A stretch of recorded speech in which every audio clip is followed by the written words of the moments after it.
Gold is a lecturer at the University of California at Berkeley, where she earned her PhD in ethnomusicology with a specialization in Balinese and Javanese music, in ritual and theater, Gamelan, Gender, Wayang, and shadow puppetry.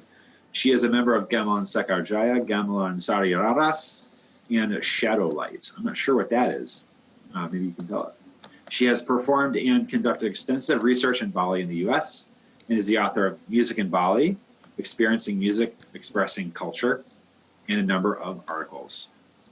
Super happy to have you here, Lisa, and I'll pass it off to you. Okay, well, thank you, Matt, so much for inviting me and for organizing this amazing series. It's been so wonderful to hear from some of you who are here today, and I look forward to hearing the next ones.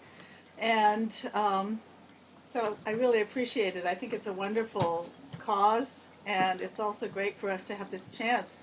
So in some ways, we're more isolated than usual, but we're also connecting more than usual, which is an interesting kind of thing that's happening. Okay, so I'm actually going to read my paper. I hope you don't mind that. And I would be happy to answer questions, and I hope that there would be a discussion afterwards. I know a lot of you are doing kind of similar work, and for example, it's so great to see Von Hatch on here, the Makarbuana's work. I really appreciate everything that you do. Can't hear anybody. And I'm going to be talking a little bit about sustainability of the arts, which you're playing a key role in. So, and I just wanted to call that out. So I am going to just start, and I'm doing a PowerPoint.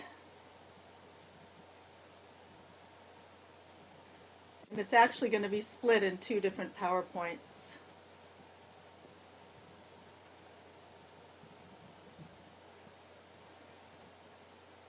Maybe I'll just do this. Okay. So that's the cover.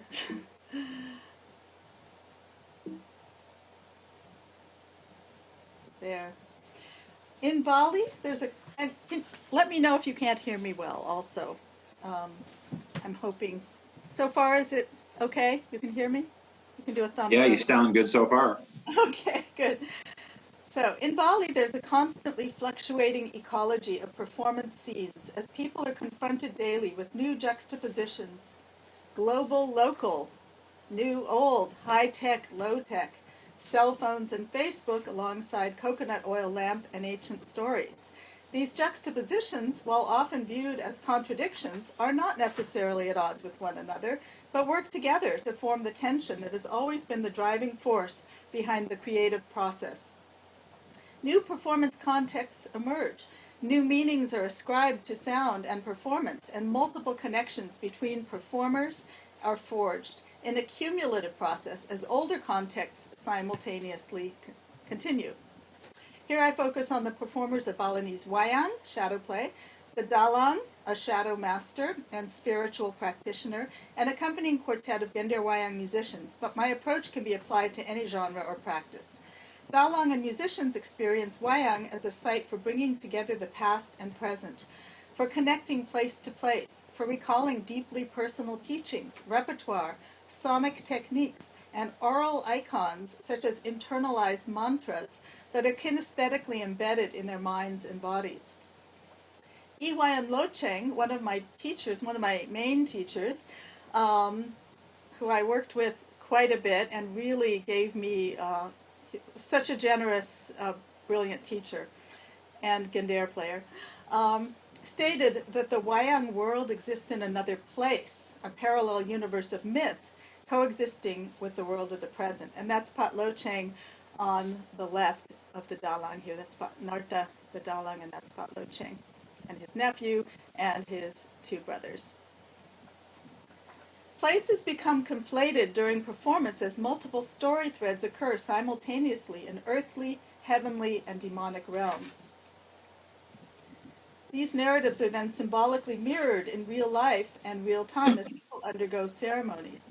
And the Gender Wayang are also used on cremation powers in certain areas, and in this one, There were two dalang actually who played Gandhar on the tower, and they had to be tied on because you can see there's not even a place for them to sit. That was in Sukawati.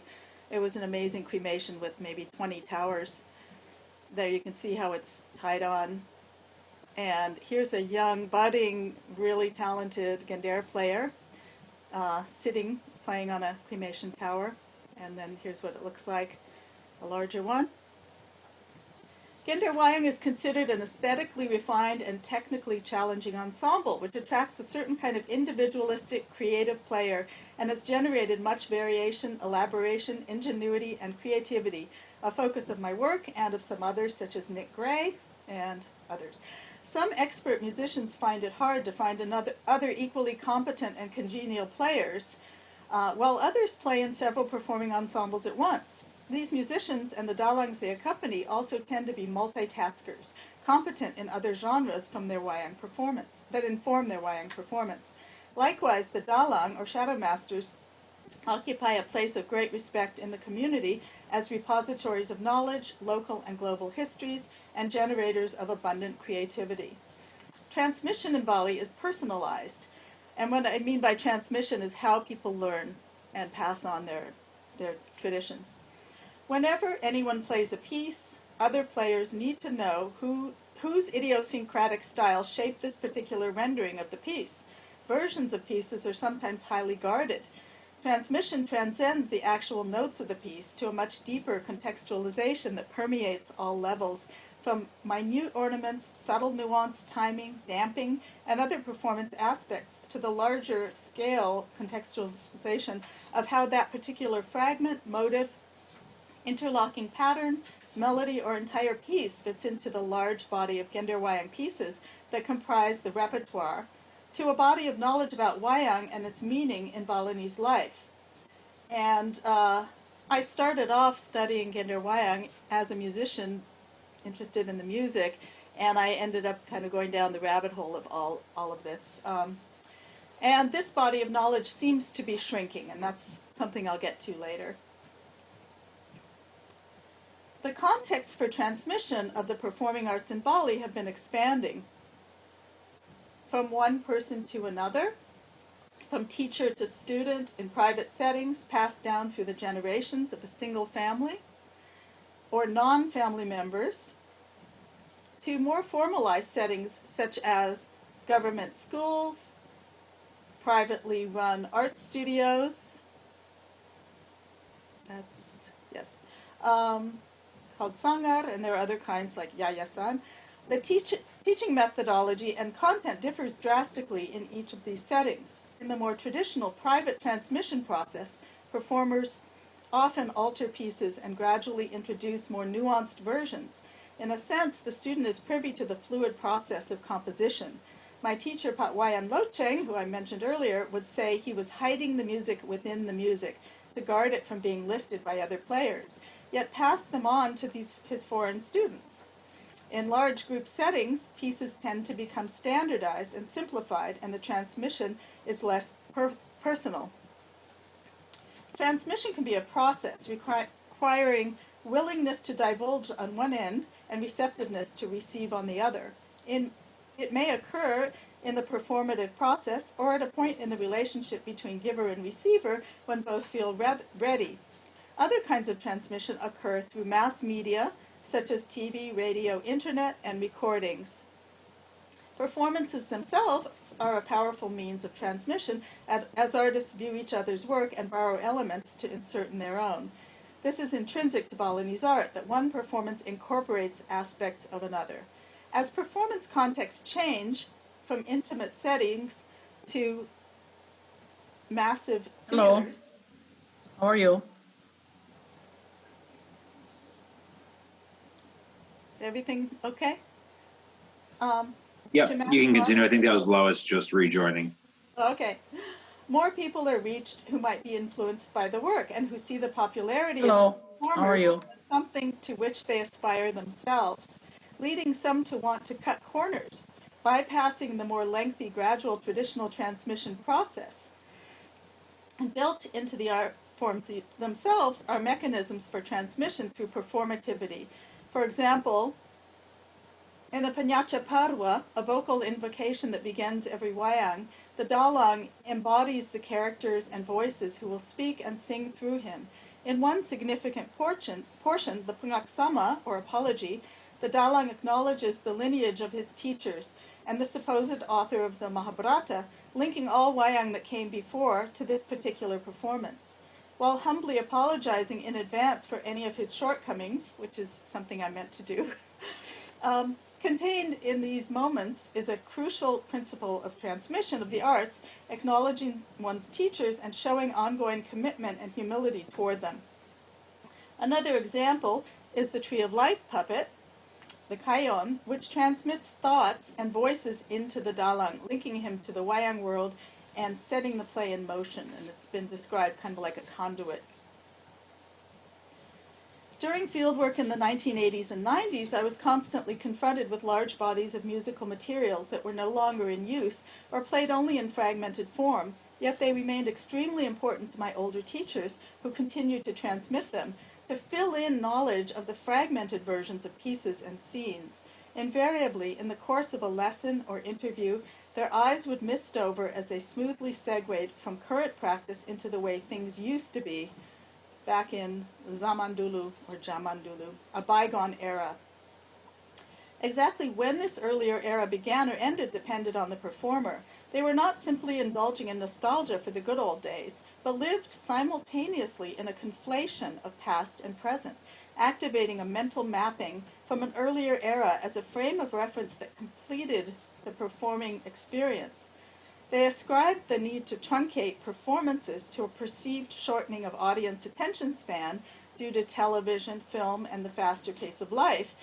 And imagine if they were here today, in today's world.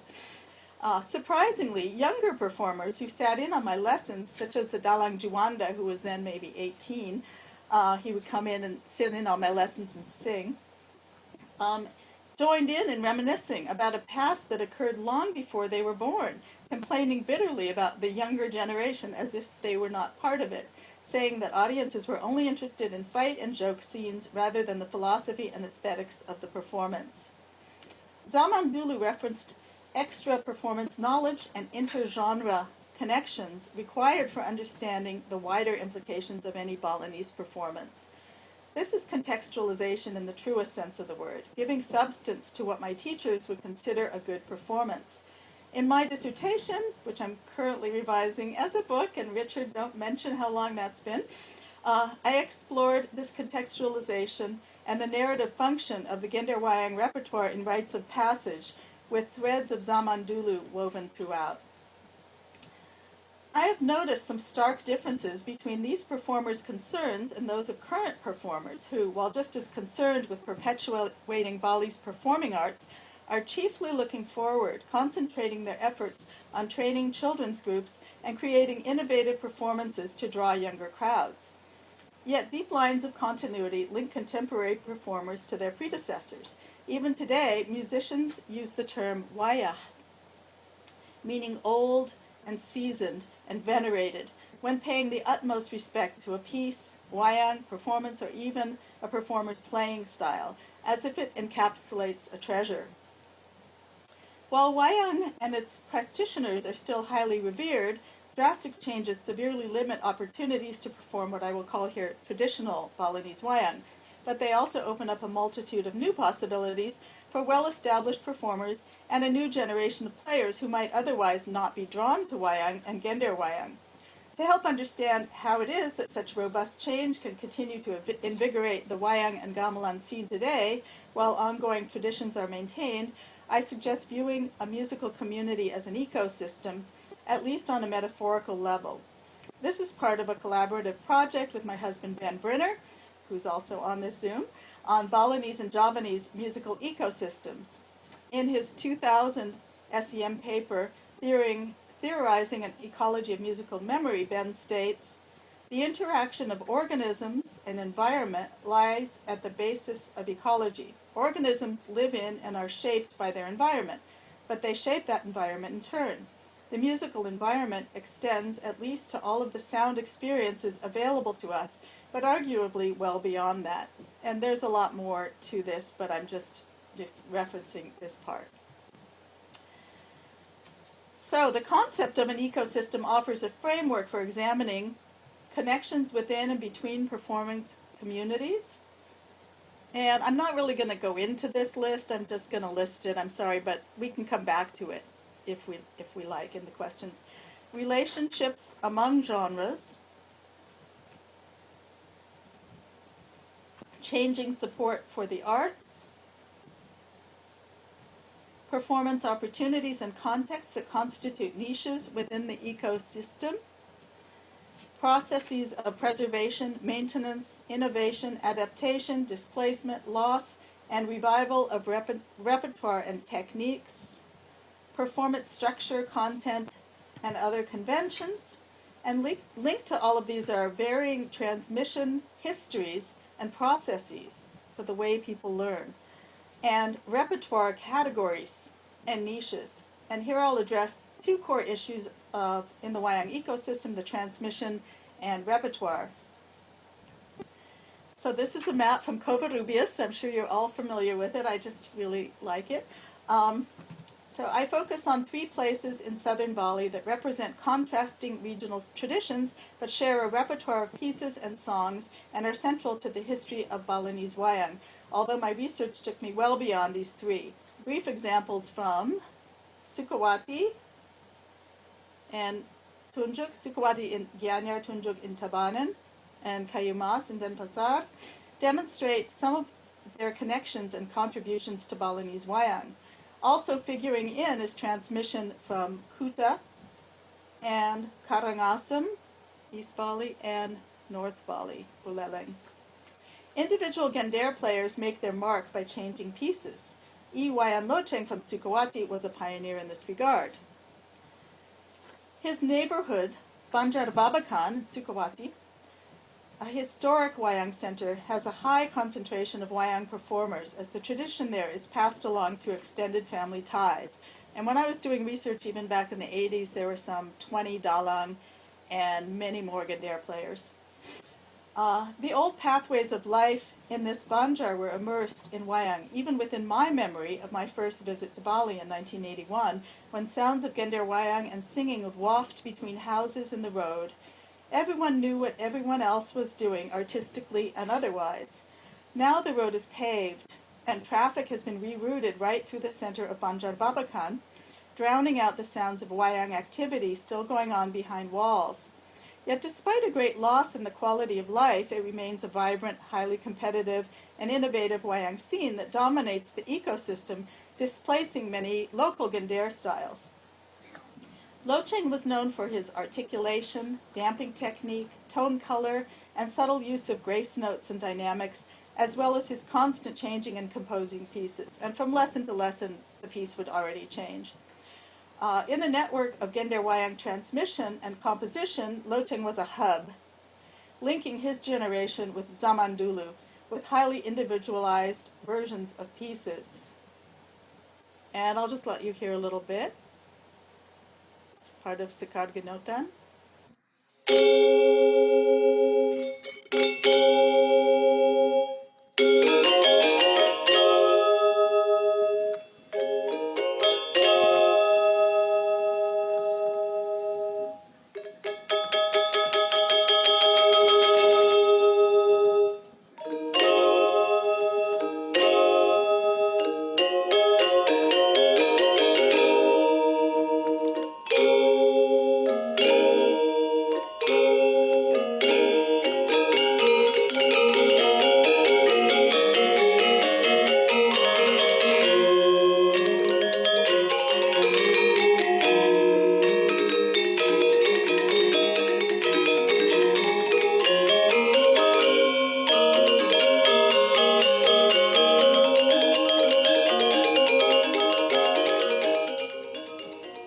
So when I was studying from Pat Locheng in 1981, he made me a book. He made me several books, and this was some pages from the first one, teaching me Bahasa Bali, and just on his own accord, before I started doing my research and asking him questions about how pieces were used in these situations, he, of his own accord, shared this information with me, and that is actually what got me thinking about my research topic, which was how these pieces are used in the shadow play and how those same pieces accompany tooth filings and cremations. And only after I started Hello. Hello. only after I started talking to lots of Gandhar players did I learn that there actually was a kind of implied or inherent order to how they would accompany these rituals. And when I would first ask musicians about this, they would say, no, you just play whatever you want, whenever you want. And then it turned out, then I would say, well, would you play rebong in such and such a situation? Of course not, you'd only play it. And so it was really interesting because they hadn't really thought about it before, but there was a real connection between a theatricality and the way they would accompany these human rituals where there was no shadow play present. He made me, pictures of the different kinds of characters, the small-eyed and the medium-eyed and the large-eyed, and teaching me a lot of knowledge about the Cayon and so forth. The central figure in Zamandulu for Locheng, and virtually every other performer with whom I worked in Sukawati and elsewhere, was the Dalang I Nyoman Granyam, whom Locheng accompanied for decades. Granyam's lineage included his father Krakut and his grandfather, whom he accompanied on Gandhar. Of course, there are many, many more performers not listed here, so I'm sure a lot of you know many, and this is just a kind of a bare bones here, including Granyam's son, Ganjaring, and descendants, and so forth.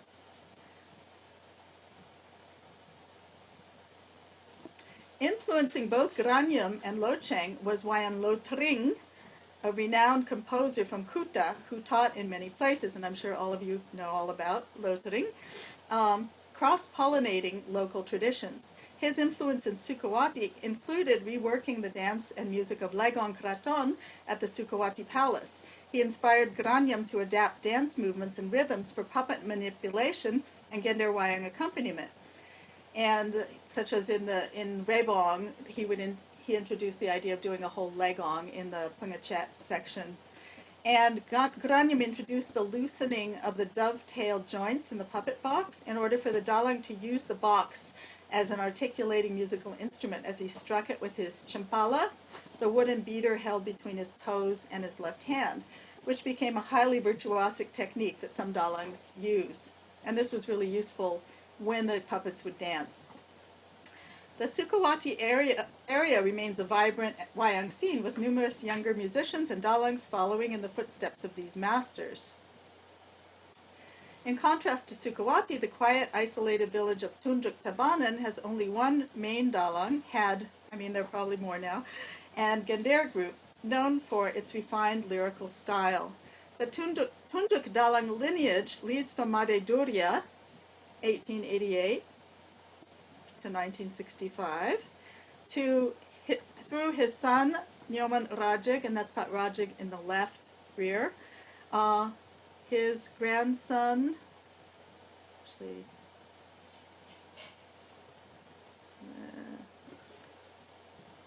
Pat Rajik, his grandson, Yoman Sumandi, and actually I'm going to go back and just play a little clip before I go on about the lineage.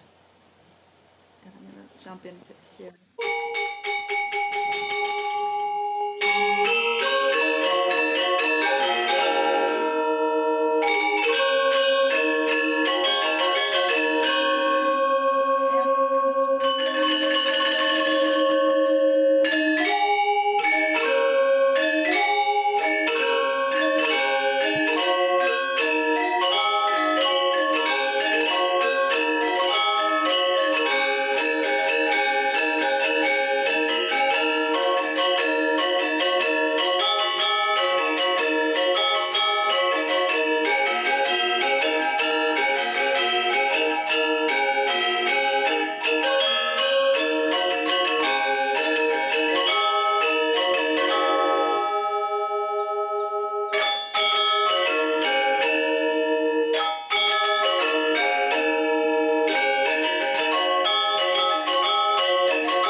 Okay, that's all I have in this little clip. So this is Pak Rajig. So he is the son of Madedurya, and his grandson, sorry. Oh.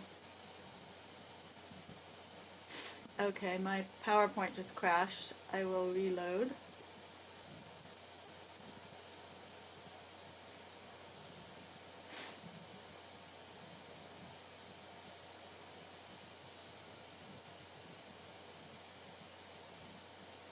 I was afraid of this.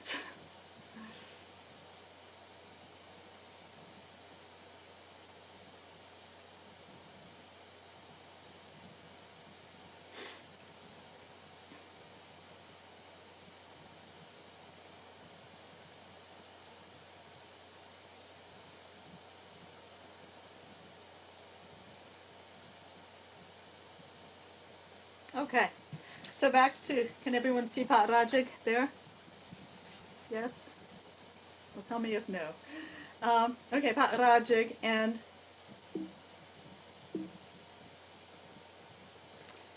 his son, Nyoman Sumandi. So taking it from Madedurya, this is Pak Rajig is his son. Nyoman Sumandi is his grandson. Komang Hartanagoro, who is a busy practicing dalang today, great-grandson. And his son, Wawan Purwangsa Nakara. And this is when he was making his debut. I think he was 9. And here's Wawan on the left in the front, maybe a little bit later. And here he is in 2014, and in the front left in 2018. And he's believed to be the reincarnation of Pak Durya, carrying on the family tradition by playing Gandhar. And he was, at the time that I started doing my research, he was expected to be the next, well, not when I started doing my research, but earlier on when he was identified as the next Tunjuk Dalang. And today he's an accomplished Wayang performer, active in the performance scene, and I'll return to him shortly. And here's his little brother at the screen there doing his Wayang debut also.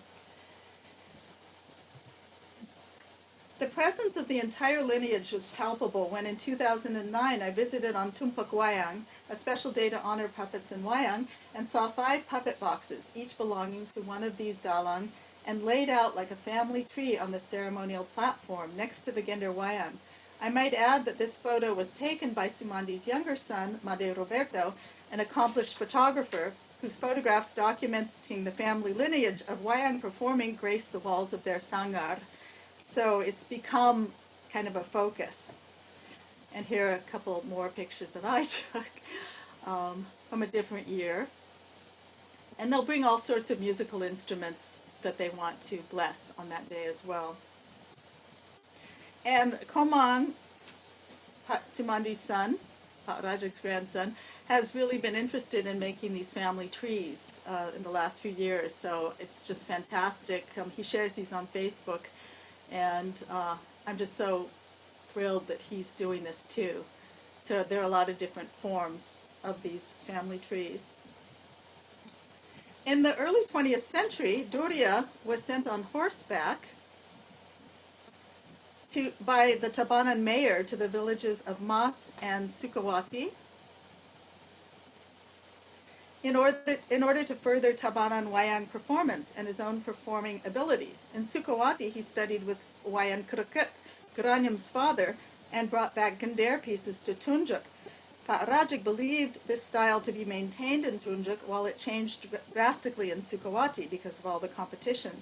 This idea of a piece, practice, or repertoire being preserved in a location other than its source is widespread in Bali. And also you can see on this map, the composer Pak Lotring also spent a good deal of time in Tunjuk. So that influence was also there. Kayu Mas, the Kayu Mas Gandhar repertoire in Denpasar, Bali's capital city, is more eclectic, with a strong and stately style influenced by Kubiar, by the central urban location, and his work at the radio station, RRE, Pak Konolan constantly acquired and reinterpreted pieces from other areas, such as Karangasem in the east and Buleleng in the north, Sukawati and Tagus. So Pak Konolan was very open-minded about sharing pieces and learning repertoire, whereas Pak Locheng was more kind of conserving his own style. And here's Pak Konolan on the left, at a tooth filing ceremony. And here is the Kayumas, some of the players, so Pak Konolan and two of his sons and one of his grandsons. I'll just play you a little example.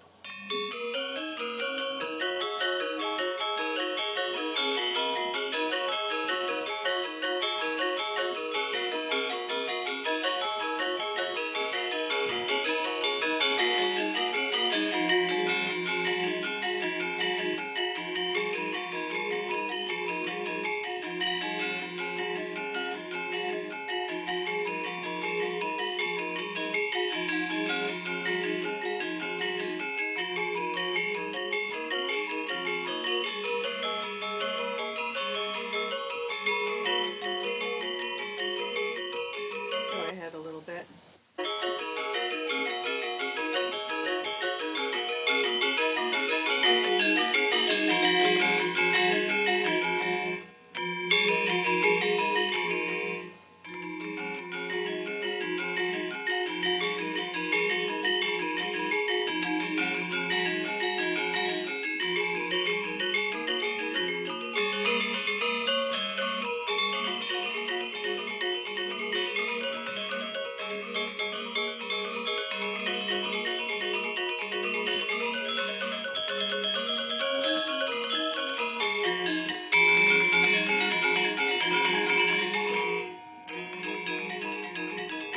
I'm just going to go ahead. Konolan, who passed away in 2008, passed his Gender Wayang playing to his sons, his daughter, that's his daughter Kutut Sriatini on the left, his grandson and his two granddaughters, who then have been passing it along to their children, Konolan's great-grandchildren. Konolan chose to give particular Gender Wayang pieces to each of his 4 musician children, divvying up the family treasures. Only after his death did the siblings resolve internal strife and discover that his repertoire was larger than what any of them had learned. They reconstituted his complete repertoire by sharing pieces with one another. And here's Kutut and me playing with Pak Konolan in 1982. While gamelan playing in Bali was formerly restricted to males, Konolan's family has actively expanded Gender Wayang playing to numerous little girls, opening up a new performance niche over the last decade or so, and I will return to this in a bit. And here they are playing at a Potongigi, a tooth filing ceremony in Bonn, the village of Bonn. And actually, Matt, if you want to share, do you want to share the YouTube? Because people can listen. This isn't from this performance, it's another performance. And let me just set it up. So this is a piece called Sukiti Wirajaya that Matt's going to share in the link. And it's a really interesting transmission story because there was a man who delivered ice to Pak Konolan, and I call him the Iceman. And he was from Karangasem, from Tenganan, and he moved to stay with his brother or someone nearby and became an ice deliverer before they had refrigeration. And so Pak Konolan, and he was a Gender Wayang player. So Pak Konolan learned a lot of Karangasem Gender from the Iceman, and this is a piece that I just adore playing. It's called Sukiti Wirajaya. Do you want us to watch the whole clip there? I think it's about 9 minutes long. Maybe not. Should we say 3 minutes or something? Perfect. Yeah, let's watch that for 3 minutes and then we'll come back. Okay.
hard to stop probably when you're watching it. So that piece is kind of like a lot of Gandhara pieces. It's sort of like a theme and variations. It just keeps varying the permutations of the Hotekan. Transmission, and also foreign students like myself have served as non-traditional conduits for transmission. And if we have time later, I can talk about the piece Merak Yelo, and that's an very interesting transmission story. So, memories of Zamandulu. Performers say that the amount of time and care given to each stage in the unfolding of a Wayang Kulit performance has decreased over time due to changes in audience demands. In Zamandulu, the Dalang Wija states that there was more appreciation of music for music's sake and of the slow and elegant musical accompaniment of invocational songs. And I've seen a lot of change in that, really cutting these Pangalan songs, aiding the Dalang's embodiment process to the point where the screen could be left blank for long periods of time in the old days. But Konolan remembered that before the Wayang, the Gandhara would play a concert.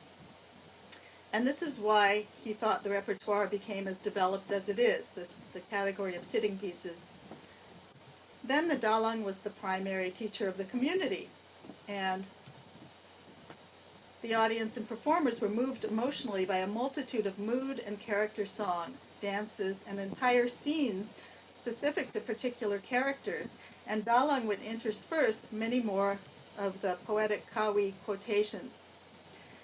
Theoretically, there are 10 categories of Gandhara Wayang pieces. That's a theory about it, a way to think about it, defined by musical aspects that support the drama, breathing life into a character and creating the necessary atmosphere of a scene. These categories constitute a conceptual framework on which the Dalang constructs the plot development. And Mary Zurbuchen talked about this a lot in her book. Some pieces and songs occur in a conventional sequence, while others are used as needed, allowing the dalang the flexibility of oral performance improvisation. Another category of pieces, known as sitting pieces, have no dramatic function and may be played before the wayang begins. In all three of my research areas, the subject of Zamandulu invariably led to angkatan-katan, pieces that accompany puppet movement, entrances, and exits. Performers bemoan the loss of character-specific usage of these pieces evident in their titles, which name wayang characters, for example, Bhima Krodo, angry Bhima, Partha Vijaya, victorious Partha for Arjuna. And as you can see, actually I have a chart here, most are no longer played. A few remain as fragments, while others have been moved to the category of pieces performed before the wayang or in non-wayang contexts, so that the sitting piece category. From a pool of 14 angkatan-katan in Sukawati that Locheng shared with me, only a handful are now used. The most critical difference, of which most musicians today are unaware, is that these pieces used to accompany entire scenes. Locheng and others remember that each one had 3 full contrasting sections, following the tripartite form typical of larger Balinese pieces. Each section would accompany a different mood, with the longest, slowest central section, the pangwak, allowing for the character to display his or her special dance movements. The section that remains has a left-handed, syncopated ostinato, and like the piece Virajaya that you heard actually is based on that kind of style of piece, as well as Sakar Ginotan that I played early. That kind of borrows that left-hand ostinato, creating forward motion, supporting puppet movement, and a right-hand kotekan, or interlocking parts. So I'll just give you a little example, and this is using ciphers that are similar to, that are the same as Javanese ciphers. So you can see this is just the left hand ostinato of many different angkatan, not all of them, just a few here.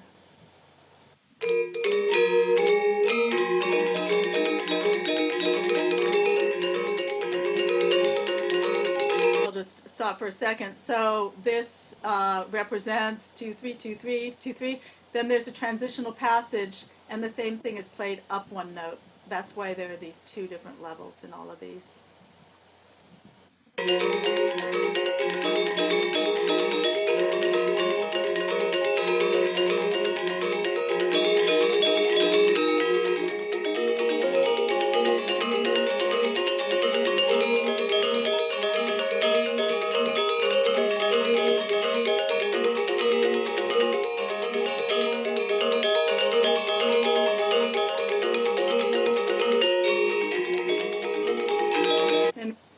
Transition back.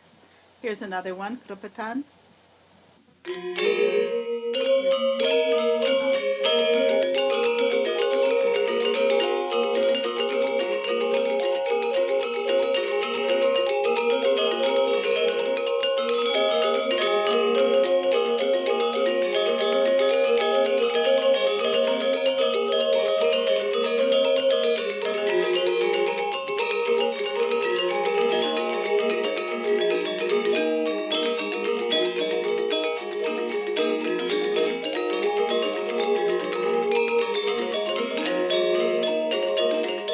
Stop it here.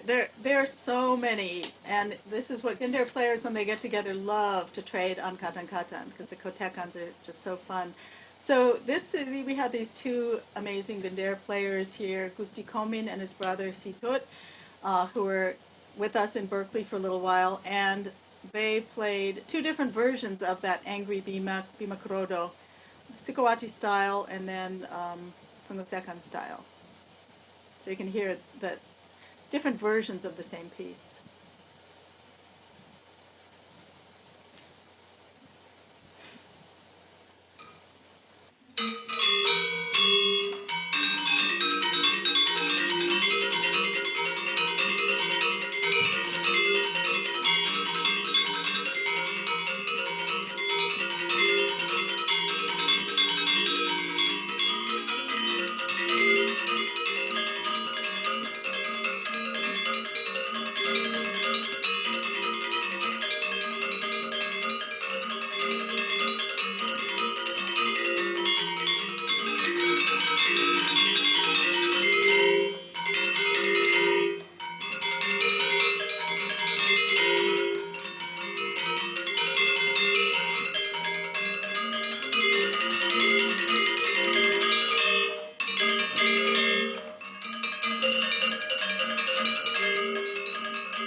they're from Pengosekan.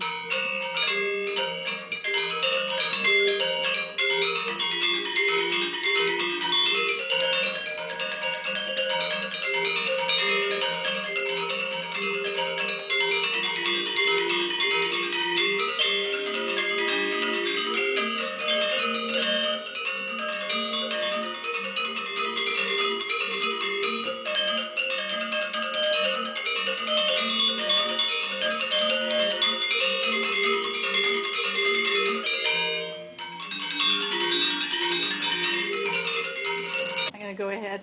So we could talk about later if you want to get into what the differences between these styles are, but I just wanted you to get to hear a little bit.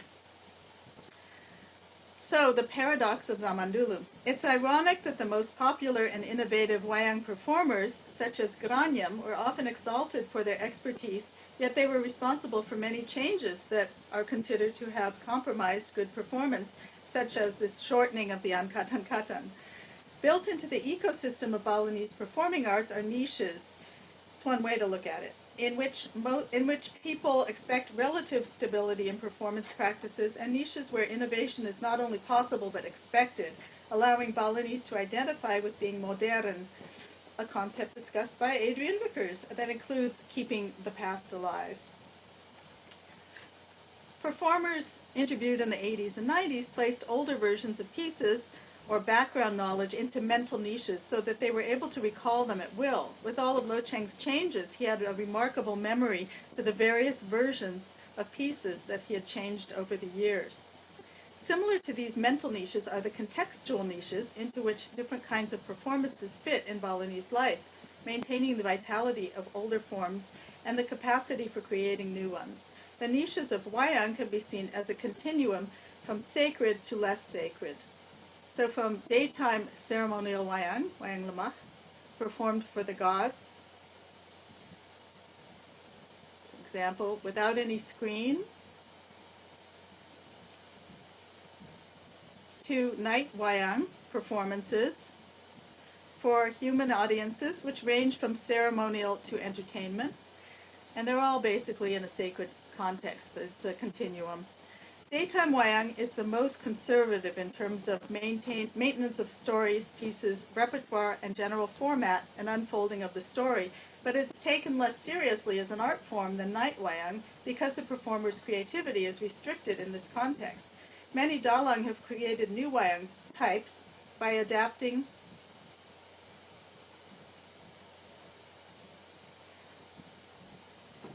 dance drama genres, or using new stories and musical ensembles. Wayang Tantri was created in 1980 by renowned Sukawati Dalang Wayan Wija.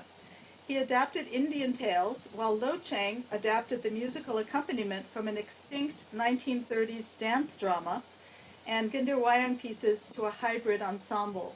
So it uses a Pelog quartet of Ginder Rambat, and a kind of batel ensemble. Some of the pieces are telek and taken from other pieces, but then there's a lot of Wayang repertoire, such as the pamunka and everything. Many others copied these innovators. These newer genres are modeled on older ones, using the same piece categories, similar dramatic conventions, and character types, but new content such as musical pieces, dramatic scenes, characters, and puppets. Like traditional Wayang, these are improvisatory performances in traditional contexts with a great deal of personal interaction between the Dalang, the host, and the audience. They occupy a niche similar to traditional Wayang. There's Wija, with two of his invented puppets with movable torsos. And here is dinosaur puppets. He's made these puppets with articulated joints that are just incredible, that many other Dalang have tried to copy, and some have copied them but maybe can't execute the movements as well. Here are some frog puppets that he does a whole interlocking frog scene. And he's made these Mylar puppets. They're mirror puppets, but they're made of Mylar, so they're bendable. That's the end of a barong there. And a circular scenery that turns around. And here some with articulated torsos so they can really dance. And I have a video, we could, if we have time at the end, of the amazing dance scene with drummers. Here's some more contemporary people.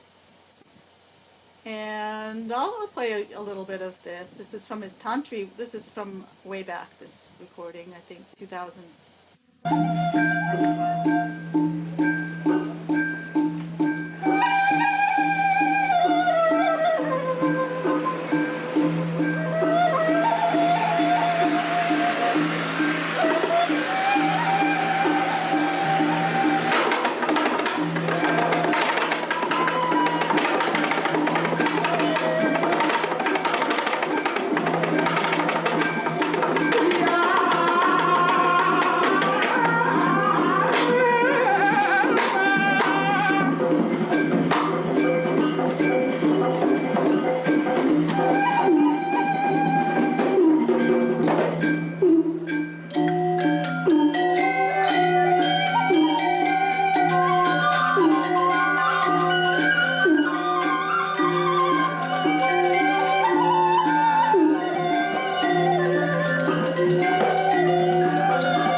built on this idea with this set of drummers, these people who do like kechak together and vocalize drum syllables, where he's really keeping track of a whole bunch of puppets and doing different voices interlocking. Here are some dinosaurs.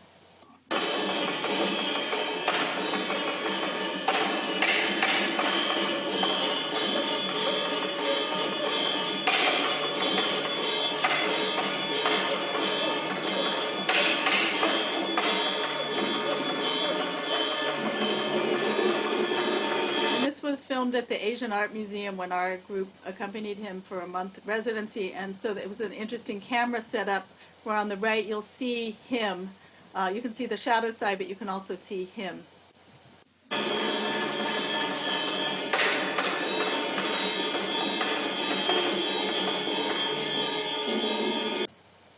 And here are some of the Mylar mirror puppets. So really subverting the whole idea of shadow, creating light. And since then, Paksidia and other people have picked up on this idea. So here again, from that same performance at the Asian Art Museum, you'll see a Rangda puppet walking onto the stage, onto the screen.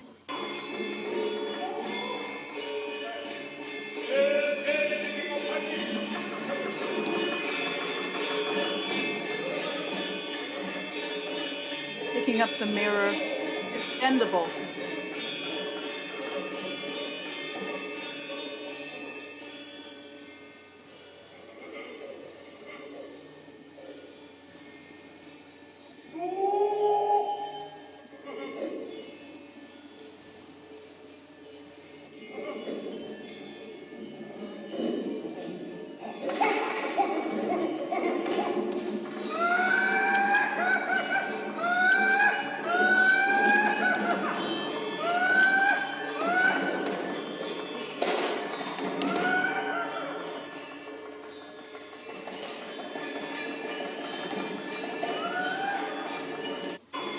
So breaking the fourth wall.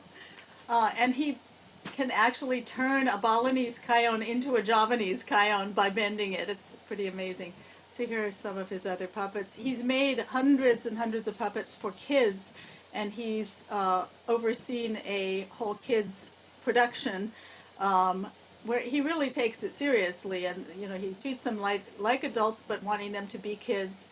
And he's made this incredible set of puppets. He made a whole set of topeng puppets. He's done a lot. And the bodies, here's a Balinese bodies dancer. Here's about one of Ouija's bodies, Wayang. Okay, so in a different niche are new works that diverge from these conventions and are highly scripted, without the interaction between dalang, host, and audience so crucial to traditional Balinese performing arts, as Mark Hobart argues in Live or Dead, Televising Theatre in Bali. The most popular recent form of wayang, cemblong, created in around 2004 by Dalang Wayan Nardayana from Tabanan, uses an extra-wide screen, colored laser lights, and smoke machines, a 7-tone smart pagulingan playing kebiar-like music composed by the innovative Made Subandi, who you're going to keep hearing about, and a female and male chorus influenced by Javanese vocal music somewhat. And Desak Suarti was instrumental in creating this, the vocal part. She sings with them regularly. This form has had a huge impact on wayang performance, drawing crowds of 5,000 ticket-buying spectators to giant venues, generating Facebook fan pages and blogs, which actually, when I first wrote that, it was a new thing, and now I'm noticing a lot of the traditional sangars also have Facebook pages, but this is like fans. Though cemblong is flashy and uses contemporary themes to appeal to younger audiences, much of it fits the matrix of traditional wayang, even as it pushes the envelope. So here's the widescreen with the colored lights. And this is just from a commercial, just a tiny section of the pamunka, so the Cayon Dance. You can see that it's a larger ensemble. It's not a Gender Wayang quartet. And as I said, Made Subandi did the original music for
And this is a very, very popular form today, even among a lot of people who appreciate traditional wayang. There's a lot of controversy about it, but when I was sharing this at giving this paper, everyone was kind of bemoaning the loss of traditional wayang. And then when I played this clip, everyone cheered. So it's very popular, and he apparently is really good at his jokes and political commentary and other things like that. Further out on the contemporary spectrum, wayang listrik, electric wayang, is influenced by American dalang Larry Reed and his company Shadowlight. So Matt, you asked, what is Shadowlight? Shadowlight has two branches, and one is traditional wayang Bali, and I've been accompanying Larry since the 80s in that. But he also has this giant movie screen size screen, and a lot of use of different kinds of gels and light sources and dancers. So Larry Reed's collaborations with Balinese, including Pantry creator Wija, inspired the hugely popular wayang skateboard by Dalang Madesidia. So here are some of Larry's productions, and he's done the Jazz Party, he's done Coyote Journey, he's done a lot of different cultural areas, used a lot of different collaborations with musicians. That one about Kublai Khan, and then lots of Balinese ones that I've played in with Gamelan Skarjaya and so forth. Sidakaria, the Wild Party, and then on the bottom left is his Wayang Bali, the traditional. And he has DVDs where you can learn a lot about what he's doing. So this is Madesidia's Wayang skateboard. So it's called that, it's referred to that, this wayang listrik, but the dalangs, it's a multiple shadow masters, young kids and youth, they roll around on these dollies. Sidia created wayang skateboard in response to the 2002 suicide bombings in Bali to console the grieving community, as he stated in an interview. By drawing on the ancient story Shiwa Tatwa, Sidia was able both to comment on terrorism and to inspire activism for the Earth's sustainability. And he continues to develop it for other socio-political themes, drawing on traditional sources. And we've seen several that are about not selling your rice fields and so forth.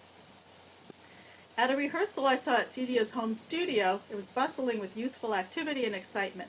It used computer projections, strobe lights, halogen and colored lights, gels with scenery, and dancers wearing headdresses that create silhouettes on the giant movie-sized screen.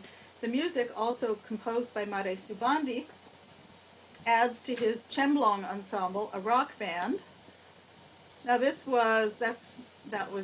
are from a long time ago when Mare Sidia's son was really little, just playing around. The puppets, a lot of them are made of neoprene, and then there's some traditional puppets too. And since then, I haven't seen this collaboration with the rock band. This was probably experimental at the time. But drum kit, electric bass, and electric guitar, playing a combination of caviar-like music with sudden modulations and underlying rock chord changes. Young puppeteers roll around on skateboard-like dollies and move in a complex choreography to create multiple shadows with traditional rawhide puppets and large puppets made of neoprene. And I'll return to these shortly. So, a number of ecological issues can be identified in these examples.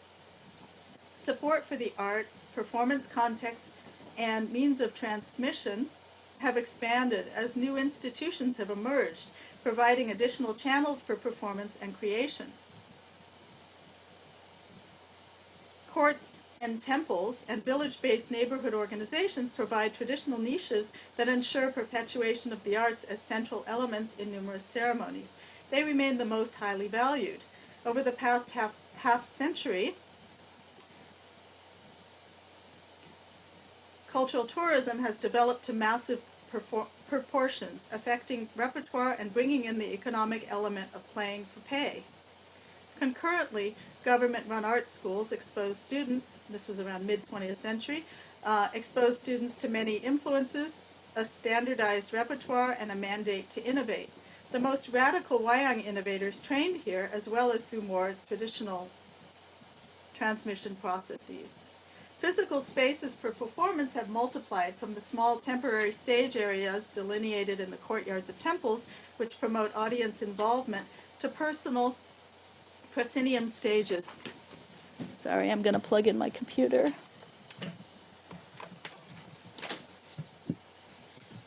Didn't realize. Okay.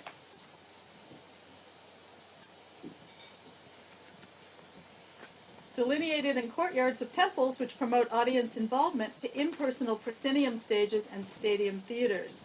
The recent explosion of privately run arts organizations called Sanggar and Yayasan is having a huge impact on the ecology of Balinese performance. Sanggar are not restricted in membership to a single geographical community, and they are liberated from the government's control of what kinds of music and dances to compose. For some, sustainability of art forms is a primary goal, and I'll return to this issue. Now I turn to the concluding part of this paper based on later research with the younger generation. And let me okay, so this is a chart that I made.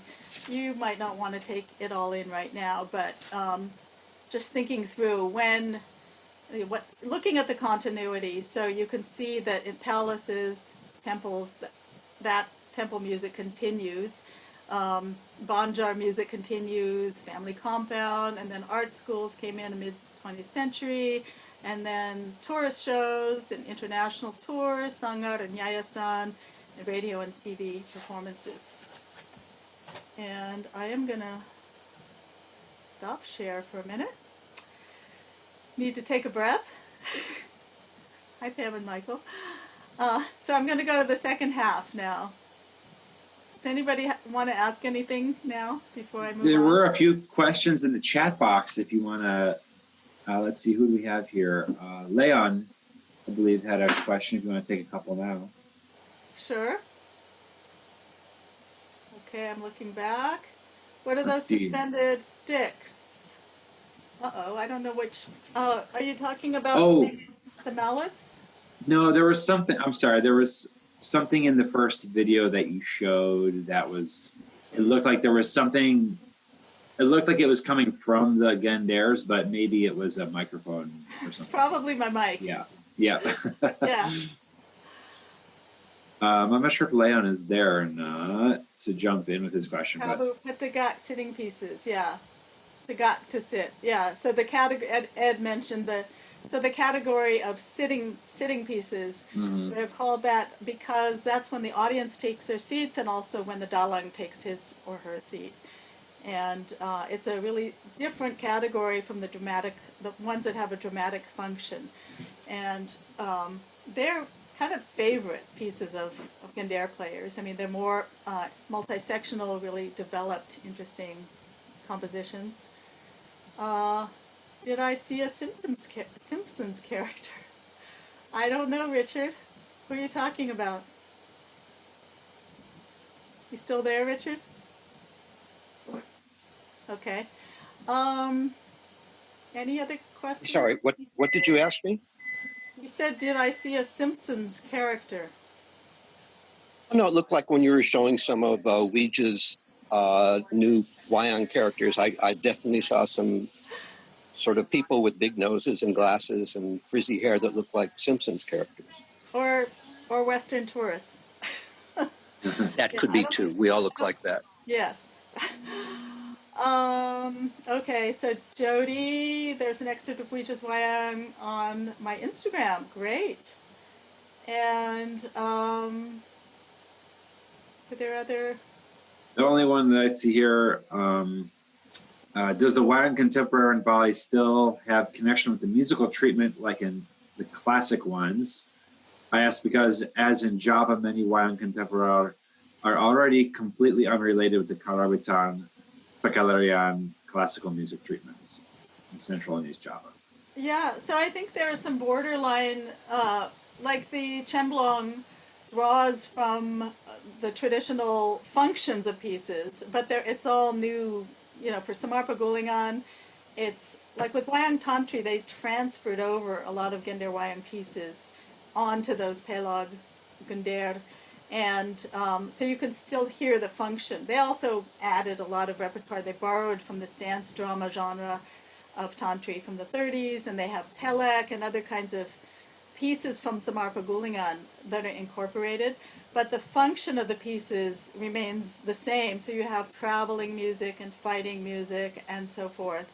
But I think one of the big distinctions I want to make is that from Chemblong on and the Wayang listrik, everything is scripted and fixed, because when you have these large ensembles accompanying the dalang, everything has to be kind of preordained, and when you have a quartet, it's a really tight ensemble that can just go with the dalang wherever the dalang gives cues, and and also they're scripted in terms of what the dalang says, and all the choreography of the different dancers. I'll show you a little clip in a little while of the Wayang listrik.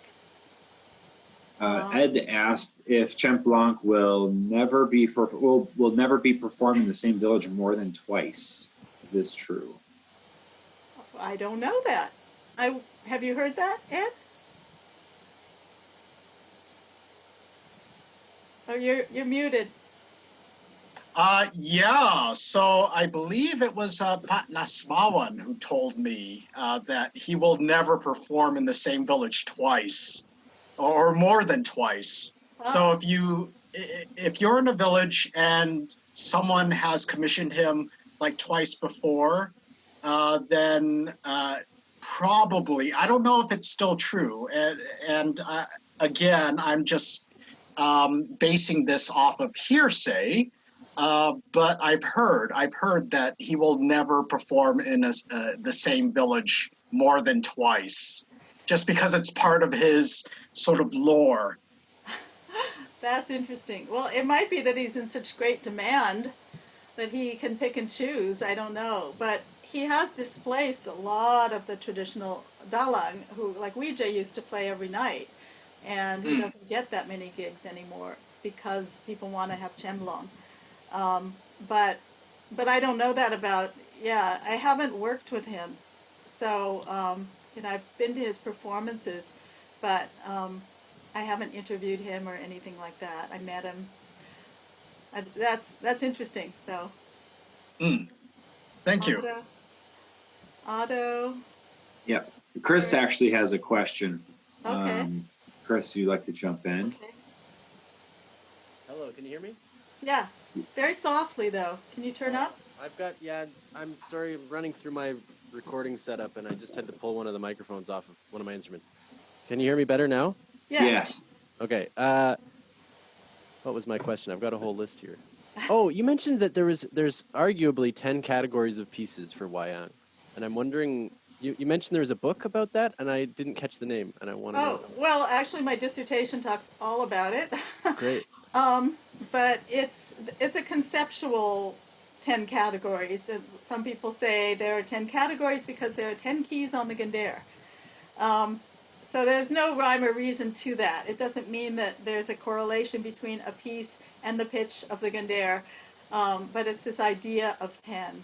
And they're functional categories, basically. So the first few always occur in sequence, and then after you get through the meeting scene, the Dalang will just call upon any of the others as he needs them. So like traveling music, sad music for different characters, romance, battle scenes. And there are a lot of different levels of travel music too. So if you're just walking along in the forest as opposed to meeting the enemy, and a lot of them transform into fighting music, into batel, and back again. Right, cool. Thank you. And I want to just jump in and this discussion about Cheng Blong, because while I was in Bali, I was a big fan, and I would go around and see him. But I haven't heard this lore about him only performing twice in a village, and I know him to have performed in Dalung at least more times than that. But maybe it's like, a certain Banjar, or who knows, there could be any delineation. But in my experience, that doesn't seem to hold true. Interesting. Well, I don't know. Vaughn, have you heard about that? Yeah, Vaughn would know more than I would. You're muted. No, I haven't heard anything about that. Like I said, my kids just used to watch the performances on VCDs. I've never seen him perform live. Yeah. So I don't know. Sorry. And Otto, did you have a question?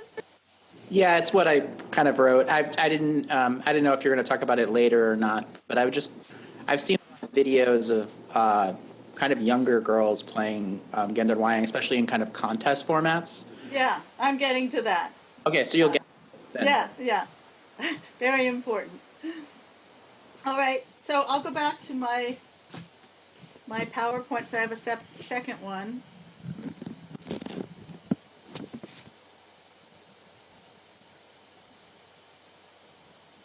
Okay.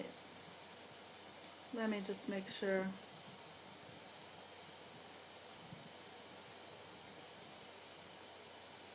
Oh, I see, they both crashed. Hold on one sec. Sorry about this.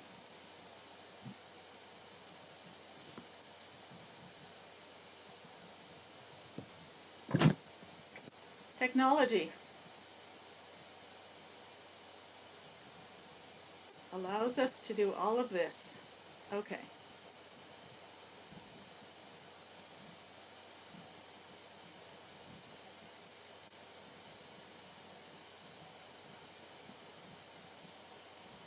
All right, so this is sort of the second half. This is just a picture of a Sangar, Ikutit Buddha. He's one of my teachers, my recent teachers, and he's an amazing teacher. And he has a Sangar, which is a home art studio called Swaramurti, where he has many, many students, hundreds. And you can see there's a girl who's kind of kneeling and showing another girl her part. So he trains these kids from when they're tiny, and as they get more experience, some of them become professional players and can actually help train the other ones. Okay.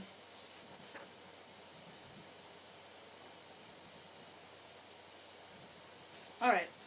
So, concern for the sustainability of Balinese culture is not new. As Adrian Vickers observed in 1994, quote, and this was in his 400 Years of Travel Writings, which is a collection of writings from the past 400 years of people who had been to Bali, and each chapter has a great introduction by Adrian.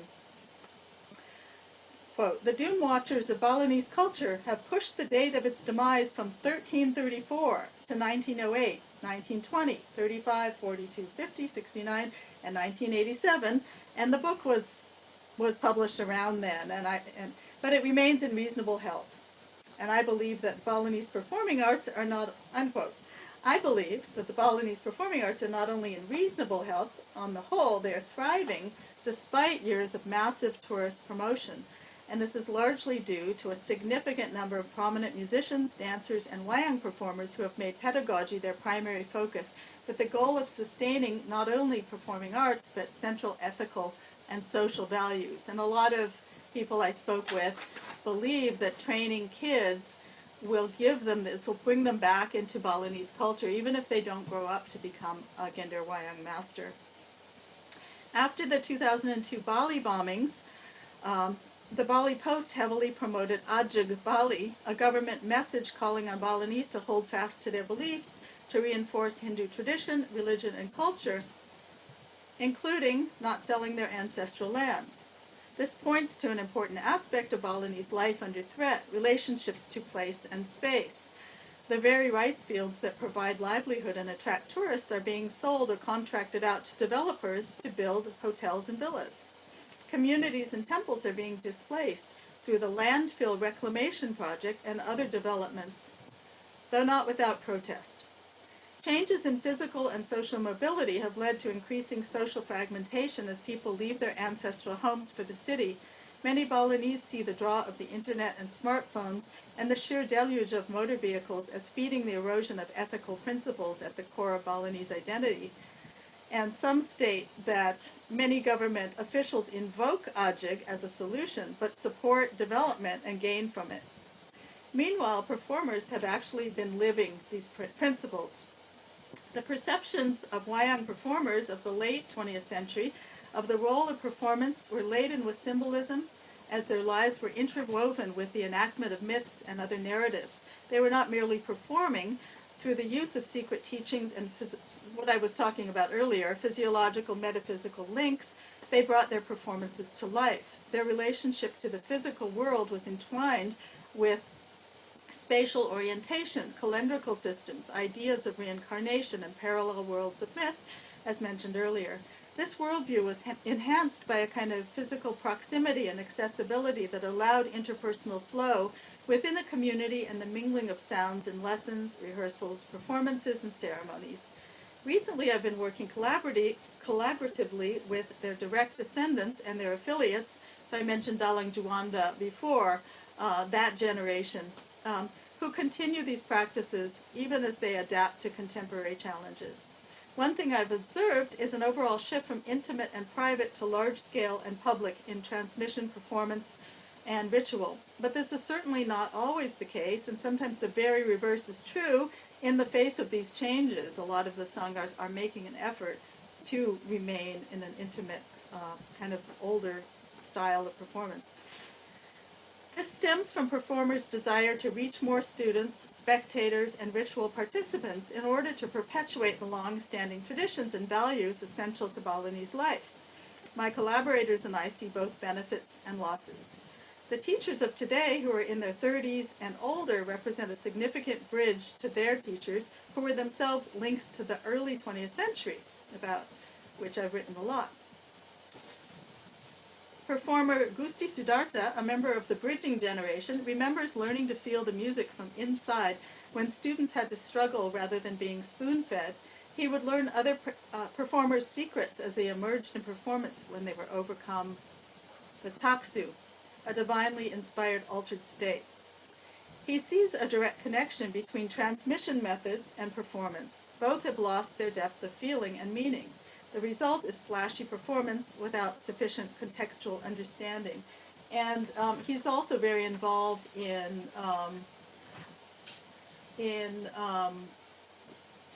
sort of the relationship between performance and nature and development and preserving. He's recently created a dance, Wayang listrik dance drama about plastic, Wayang plastic, that used all plastic-made puppets, and there have been other performers doing Saving the Reef, and Wayang Wija himself works in the frog scenes about how the ponds are too polluted nowadays, and so forth. And of course, as I mentioned earlier, Makarabawana and other sangars that focus on that, and Trash Hero is actually doing something about preserving and reviving ensembles and the environment. Prior to the advent of government-run art schools in the 50s and 60s and the spread of privately run arts organizations in the 90s, many Wayang performers learned by assisting Dalang with his puppets and lamp, or by accompanying him on Gender Wayang. Gender master Buddha Astra from Sukawati, born into a Wayang family, learned through immersion rather than explicit teaching. Buddha's older brother, Dalang Made Juanda, remembers assisting Bali's most prominent Dalang Ketut Madra, and when I lived in Bali doing my research, well, in all of the 80s and 90s, a day didn't go by where I didn't hear the name Ketut Madra. And this was from Bemo drivers, warung sellers, anybody that I was speaking with. He was that important. So Made Juanda remembers assisting Ketut Madra, who then selected Juanda to perform in Jakarta in 1978. The performance deadline forced him to study all aspects at once, the story, poetry, and puppet manipulation, yet he had already absorbed much of these through osmosis as an assistant. Wayang competitions, and this was your question, I think, Otto, for child performers began in the 1970s. Until recently, and Ako Mashino has written about this if you're interested in reading more. Until recently, entry was more or less restricted to members of Wayang performer families. Now there are many non-hereditary students who are taught differently from Juanda. In 2014, I instigated a friendly debate over dinner between the prominent Dalang Wayan Wija and renowned musician Made Subandi, both of whom you've heard about, both of whom I feel passionately about them too, but about transmission. They believe training children is essential to sustain Wayang and Gender Wayang performance. Subandi chose to record the conversation as well. He pulled out his cell phone and put it on the table, saying that he too might research this topic. I was thrilled at this response, as they became collaborators in documenting, analyzing, and exchanging ideas to arrive at what they thought was the best outcome. Their divergent views on pedagogy surprised me. Subandi, one of Bali's most prolific experimental composers, yet traditionally trained, feels strongly that children need to start with formal training to memorize the materials that meet the criteria for government-supported Wayang competitions. While Wija is closely tied to tradition and bemoans the huge losses Wayang has suffered, he is also extremely innovative. As a judge of these competitions, Wija feels that they lack inspiration because the children are not ready for such adult material. They should not be made to memorize traditional songs and invocations, or even kawi. I don't know if I have that on here. Yeah. The archaic literary language that all Dalang must know, but should be allowed to use any puppets, language, or music they like. Only then will they be inspired to return to traditional modes of learning. Rote learning, in order to win first prize, could lead to Wayang's demise, he fears. Training children has become a major focus for the current generation of performers, as the number of privately run arts organizations has proliferated. I will focus on sangars, one of the several types of organizations. Each sangar differs greatly in its goals and methods, and so some people critique some of the sangars for just wanting to make money, and some of these, there's just so many different kinds of sangar with different goals. Bringing together elderly performers with today's youth, or attracting at-risk youth to Balinese culture, are some examples. Sustaining awareness of tradition is a shared goal. Sangars like Sudamani and Bon Hatchet Putu Ivi Suryandani's Makar Buana stress education and sustainability, inviting elderly masters to train their performers and perpetuate endangered traditions. And we've heard from some of these. They're great works. You can find them on the web. Made Subandi's Sangar Charakan Spice Cabinet. Let's see if I have these written down. Here. Yeah. Which is roughly translated as Spice Cabinet. It's Andy McGraw has a great description of what Charakan can be translated to is the thingamajig drawer that we used to have when we were growing up. So the place to put all of these different things. And it's also called radical tradition. And there's a story behind that too. Is a hotbed for musical innovations, but also a major repository of traditional music including Gender Wayang. And let's see. And I didn't address this, but there were pioneering female dalang when I was first doing my research in the 80s, and now there's a younger generation of female dalang. And this is Pak Buddha's daughter, who has won Padalangan prizes and also plays kendang in the Sudamani Women's Ensemble. It's just incredible. Sangars, okay. Some Gender sangars train their students for competitions. Previously, the Gender ensemble played exclusively for ritual and wayang accompaniment, required a specialized kind of knowledge. While certain sangars, such as that of Nyoman Sumandi Seni Kumbang Bali in Tunjuk, do focus on that knowledge, most Gender sangars remove the repertoire from those contexts, highlighting the ensemble's musical virtuosity in secular contexts like competitions. However, sangar names often evoke spiritual associations, and it is becoming common for students to naya, which is to contribute to temple ceremonies by playing gender, which is considered to be the most satisfying form of playing music. Large classes replace individual instruction. Konalan's daughter Katut Sriatini directs one of the original Gender Wayang sangars in Denpasar, Gangsa Dewi. I guess I could put that one back on. Children learn to play in groups of 14. She and her brother Nyoman Sudarna helped create Gender Wayang competitions for children in Denpasar in 2005 as part of the 21st Youth Art Week, PSR. Success in the competition increases a child's chance to be admitted into a good school or to win a scholarship.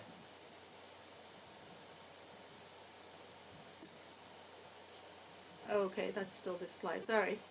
The Kayumas neighborhood style Suryatini teaches has also been spread by her family members. I witnessed Konalan's 7-year-old great-grandchild, who you saw play in that video, who you saw earlier teaching. I saw him teaching another child. So when he was 7, I was at their house with a lesson with Pak Suecha. His 7-year-old grandson was giving a lesson to another child when his grandfather, Wayan Suecha, both parents, and this is where female Gender players come in too. Putu Hartini is one of the leading Gender Wayang female players. So when Suecha, both parents and uncle were busy teaching others, because the Kayumas family played a major role in the PSR as founders, teachers, and judges, their particular style of pieces has become almost ubiquitous. Certain pieces are chosen as Ginding Wajib, required pieces in the competitions, also leading to standardization and displacement of other styles. Of course, their style is really great. Gender Wayang once thought too technically challenging to attempt by even the most capable adult male musicians, and this was true in the 80s when I was there and into the 90s, has become accessible to many through the spread of such sangar. For some families in Bali's rising middle class, which can afford a set of Gender Wayang and lessons for their child, studying the instrument is now equivalent to piano lessons in the West, a symbol of prosperity and sophistication. Also significant is the presence of female Gender players who often take leading roles. In contrast to larger mixed gender or female ensembles, where they may still be considered inferior to their male counterparts in the larger ensembles, their competence in Gender Wayang is widely acknowledged and inspires other families to study. And Pak Buddha even considers his young little girl students to be more apt with Gender than the boys. Recently, there was a presentation by Sonia Downing of 2 leading female musicians, Ni Putu Hartini and another female musician, about their sangars. So women are starting to actually lead sangars as well. As Sonia Downing has shown, sangars have given children agency and reformulated gender concepts. Okay, that's where this is. And, okay. One sangar significantly impacting both Gender Wayang transmission and female access to training is led by Kutut Buddha Astra, mentioned earlier. He trains some 60 children at his home studio, Sangar Swaramurti, the sound of embodied divine spirit. Buddha feels passionately that study should be open to any child who has the enthusiasm and discipline to overcome the technical challenges of the instrument and complexity of the music. Contrary to the way he learned and to the secretive, exclusionary attitudes of teachers like Locheng, he is on a mission to promote Gender Wayang, describing himself as a Gender fanatic. For the anniversary of the city of Ganyar, Buddha created an ensemble of 50 children. Oh, and this is just another picture because the kids are so cute. They can barely see over their Ganders. And this is just a father coming to help his son. It's sort of like when the parents come into the lesson. So this is the setup of 50 Gander on stage. I've never heard this live. I think there's stuff on YouTube. He does not feel such massive arrangements defeat the purpose of intimate individualistic playing intrinsic to Gender Wayang, because in this case he feels its purpose is to demonstrate the sheer number of young people playing Gander now. Obviously a group this size requires a different kind of pedagogy, and the result is far less nuanced. However, some of these children become serious players. The Sukawati style that he teaches is known to be the most complex and nuanced. He feels girls are particularly capable of mastering it. The quartets that he trained for the annual Bali Arts Festival, for the most significant of all many competitions, won first prize 2 years in a row, and this is a while back, but this is just the massive Ganders, and it's not just Buddha's Sangar that has this. So I got to listen to a lot of rehearsals of these girls. They were just unbelievable, putting us all to shame. However, some of these children become serious players. 4 girls, ranging in age 9 to 11, won the 2015 competition, while in 2016 the quartet included 2 boys and 2 girls who played with phenomenal spirit, technical virtuosity, and tight coordination. And here's a video from the PKB, the Bali Arts Festival, Gender Wayang competition in 2016. And although Buddha's group won first prize, other groups were amazingly competent. I don't know how they chose, because there were so many great ones.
And this boy on the right in the front is Pat Locheng's grandson, which is kind of cool.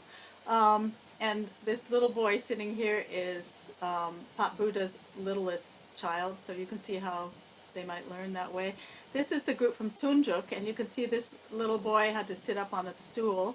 And you noticed, I'm sure, the choreography that's built into this, and it really helps the students have this confidence and stage presence, and also it really helps them focus on the music.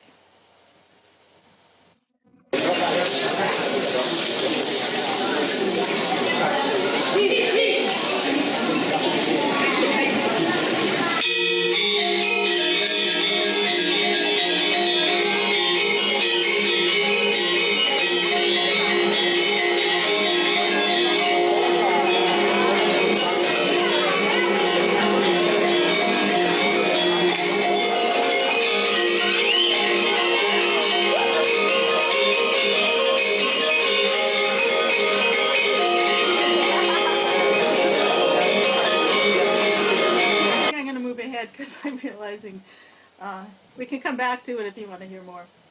Pedagogy and performance programming are often linked. The Dalang Wija discussed earlier recently trained 5 child Dalangs to perform in one Wayang. And this, by recently, I mean this was a few years ago. He collaborated with Buddha, who adapted the accompaniment for his Gender Wayang students to play in a Samar Paguling, another kind of gamelan. And so here, his Wija's daughter here, Parvati, was one of the Dalangs. And you can see there's girls playing drums and so forth. So he got to use his revolving scenery and some of these really special puppets. Multiple Dalangs.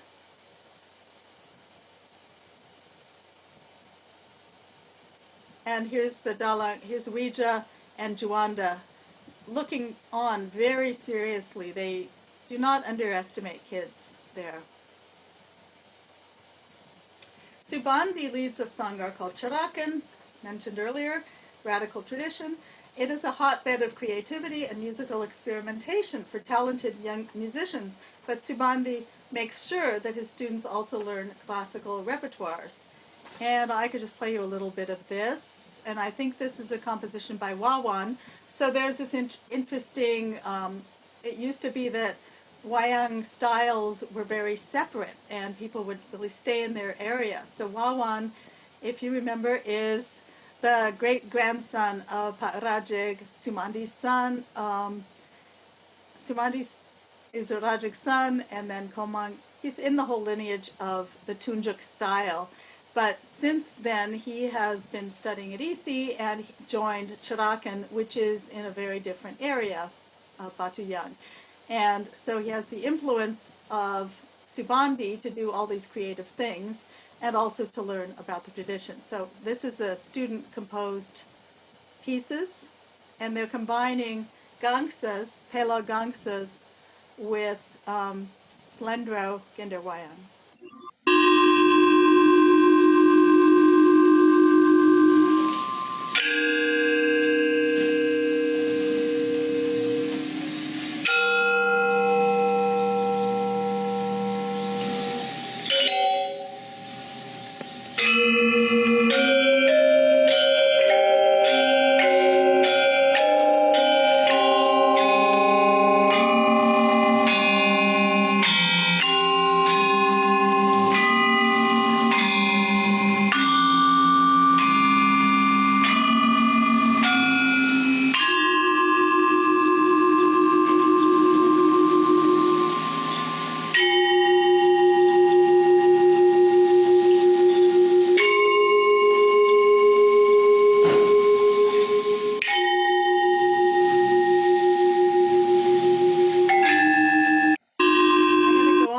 In the interest of time, but if people want to hear more later. So this is a piece by Wawan, and you can see Subandi is in the front right, sitting in with them.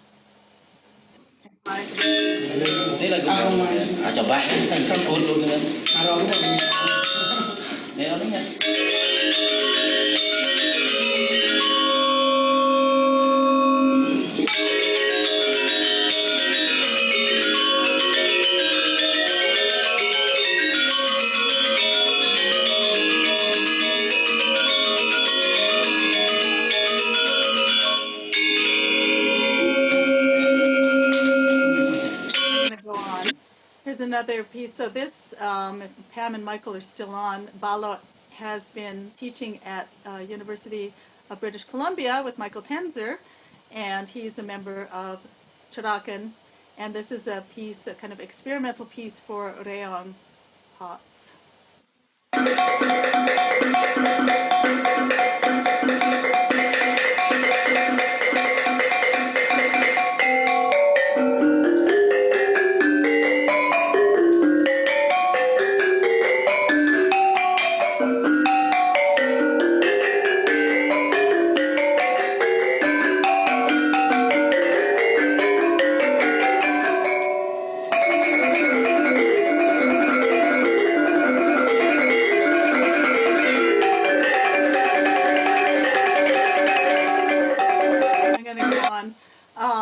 So you can see that they wouldn't be able to play with this technical virtuosity if they hadn't been trained in the traditional techniques to begin with. This is just a little slonding example.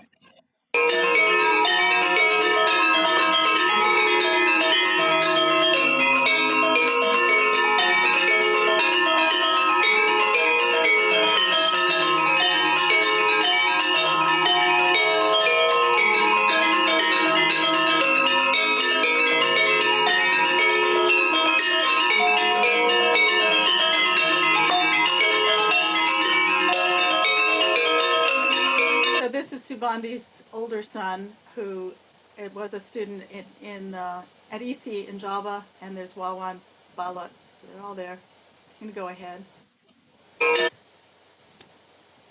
Subandi's programming of their performance at the Bali Arts Festival in 2016 included a variety of pieces and genres that one would hear in a temple ceremony, while also offering a chance for the older students to compose contemporary works. So here is a setup of one of the kids' composition. I could just play you a little tiny bit.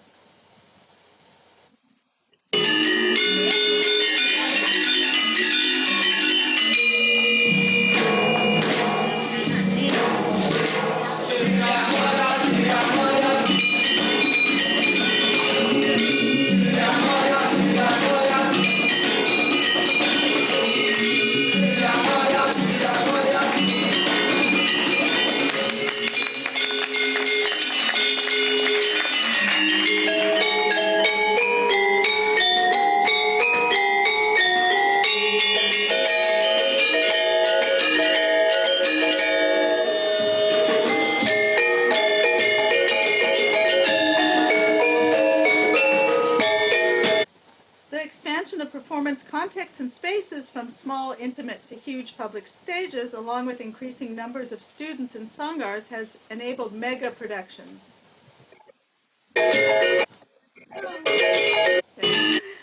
Perhaps the most remarkable are those performed by Made Sidia's Sangar Paripurna, created by the Sangar was created by his father, the revered Dalang Made Sija, in 1990. The Sangar now has 800 students.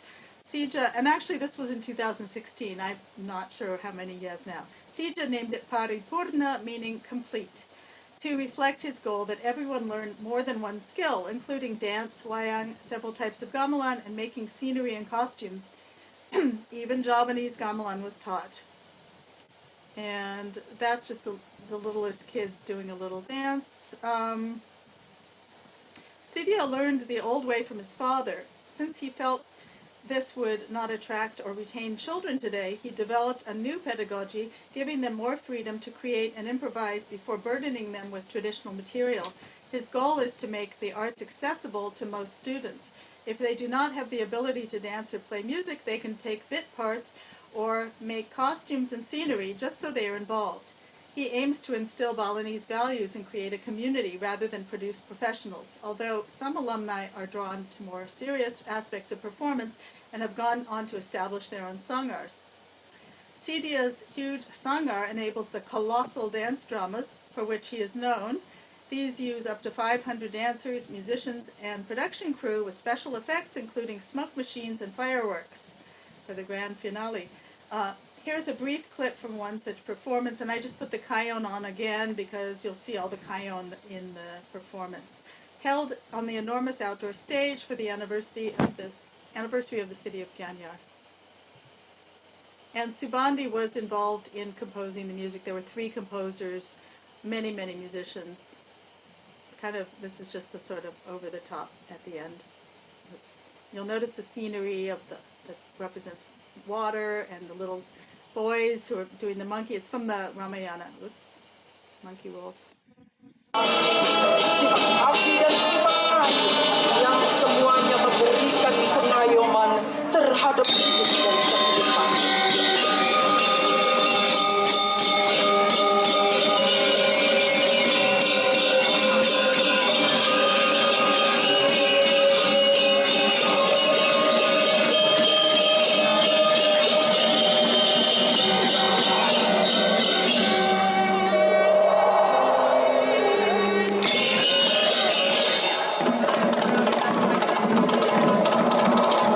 Sorry about the jerkiness. Among Sidia's projects is his successful electric wayang, mentioned earlier, also known as wayang skateboard.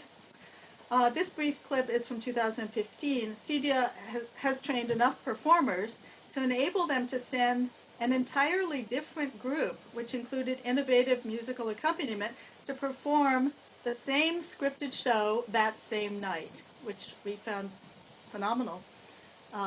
So here, that was behind the scenes of this Shiva.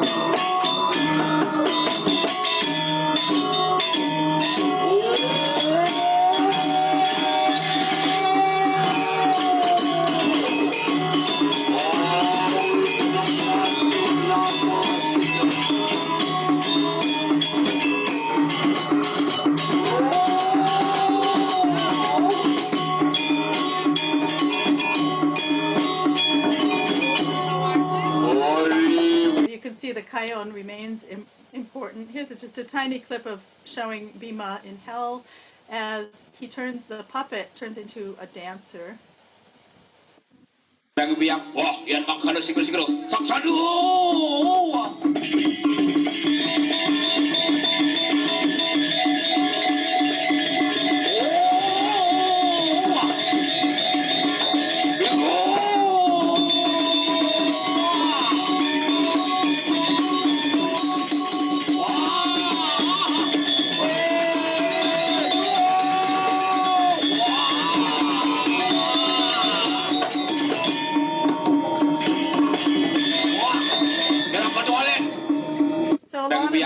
There's kind of an increased literalness about it, where you actually have a projected image of fire onto the screen and so forth.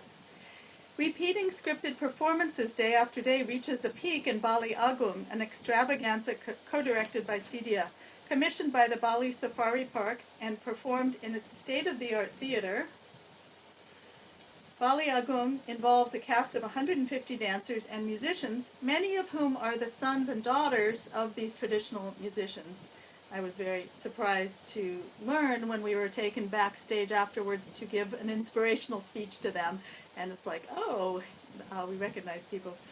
Bali Agung, okay, 150 dancers and musicians, giant three-dimensional puppets, and live animals. Birds of prey swoop down over the audience. A duck herd leads his ducks in the stream near the stage, and the main character, played by Sidia's brother Siro, enters the stage riding on an elephant. And this is the goddess of the lake. This was a particular story that was being run then. And rises up at the end on a hydraulic lift, and her whole dress becomes the lake. And just amazing scenery, and they were commissioned to incorporate the animals of the animal park. Wayang remains central in this show, however. The whole thing is framed by a dalang teaching his son the importance of wayang And the Cayonan also plays a role. There are many Cayon dances and so forth. And a lot of the dances are, I would say, influenced by the Julie Taymor Lion King kind of puppetry. And I think it's interesting, kind of full circle, because she studied in Bali. Anyway, and Subandi was commissioned to compose music, but it's only played on Samarpaguling before the show starts. And then once the show starts, it's electronic music. And I'll just play you a little clip. This is just a promo for the show.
So I have a little bit more. Do people feel like hearing just the conclusion?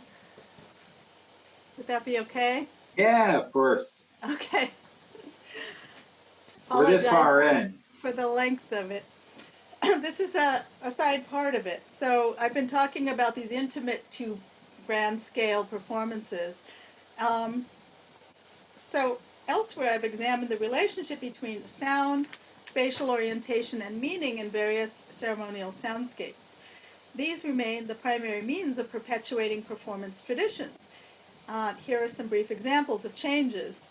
Ida Bagus Mare Vignana Guste, a musician from a priestly family, observes that the increasing use of amplification has caused competition between sounds that once mingled organically during an Odalan temple ceremony. He notes the stark contrast between hearing sacred chant directly and through electronic mediation, which inhibits people's ability to feel in touch with the sacred. And of course, they've been using megaphones and distorted speakers for many decades, but it's kind of risen to another level. Other amplified sounds include the Brahmin's priest bell and Sanskrit chanting, Kakawan poetry recitation, and various gamelan ensembles. Together with wooden slit drums, these constitute the Panchagita, the 5 sounds necessary for completion of a temple ceremony. Layered on this today are amplified dramatic performances and the megaphones of lay priests directing the congregation in prayer. Many of noted key elements of the preparations, the doing, and the communality are being lost due to time constraints and increasing isolation of contemporary life. Today, people can simply buy offerings, putting the complex art of making them at risk. Not everybody does this, obviously, but they're there. Scholar-performer Wayang Divya sees 2 trends in Odalan soundscape changes. Either people want to minimize rituals or to overdo them with ostentatious offerings and clothing. But he notes that maximization also gives numerous troops and sangars the opportunity to contribute. Visiting troops are sounding new connections with distant places. Parents and children consider participation an honor. Through performance, the children become fully invested in Balinese culture. Gamelan types foreign to that area and non-community members cause an ecological change in the soundscape. And actually, this was even a long time ago. Paksimandi loved slonding, way before it became widespread, and he would play in his boombox a recording of slonding at his temple ceremonies in Tunja. Gamelan, Nyoman Chatra cited the spread of the sacred East Balinese iron-keyed slonding as an example. The move to bigger also reached rites of passage. And here's a photo of a traditional tooth filing ceremony from 2015.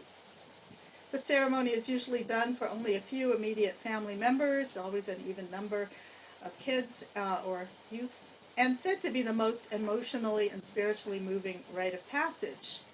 And I went to a mass tooth filing ceremony in Denpasar in which 25 people underwent the ceremony, many of whom appeared to be not as engaged in the experience. And maybe that's unfair of me to say, I was just observing this. My last example is of the recent change in the Trisandya, an invocation meant to cleanse one's thoughts in a contemplative atmosphere, while people pray at temple ceremonies, and also done 3 times a day.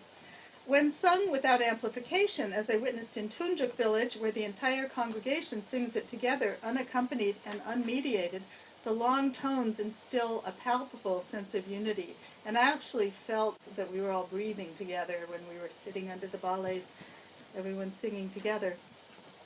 The invocation is also aired on state TV 3 times a day, and has been for decades, accompanied by the Wayang piece Merak Nyelo.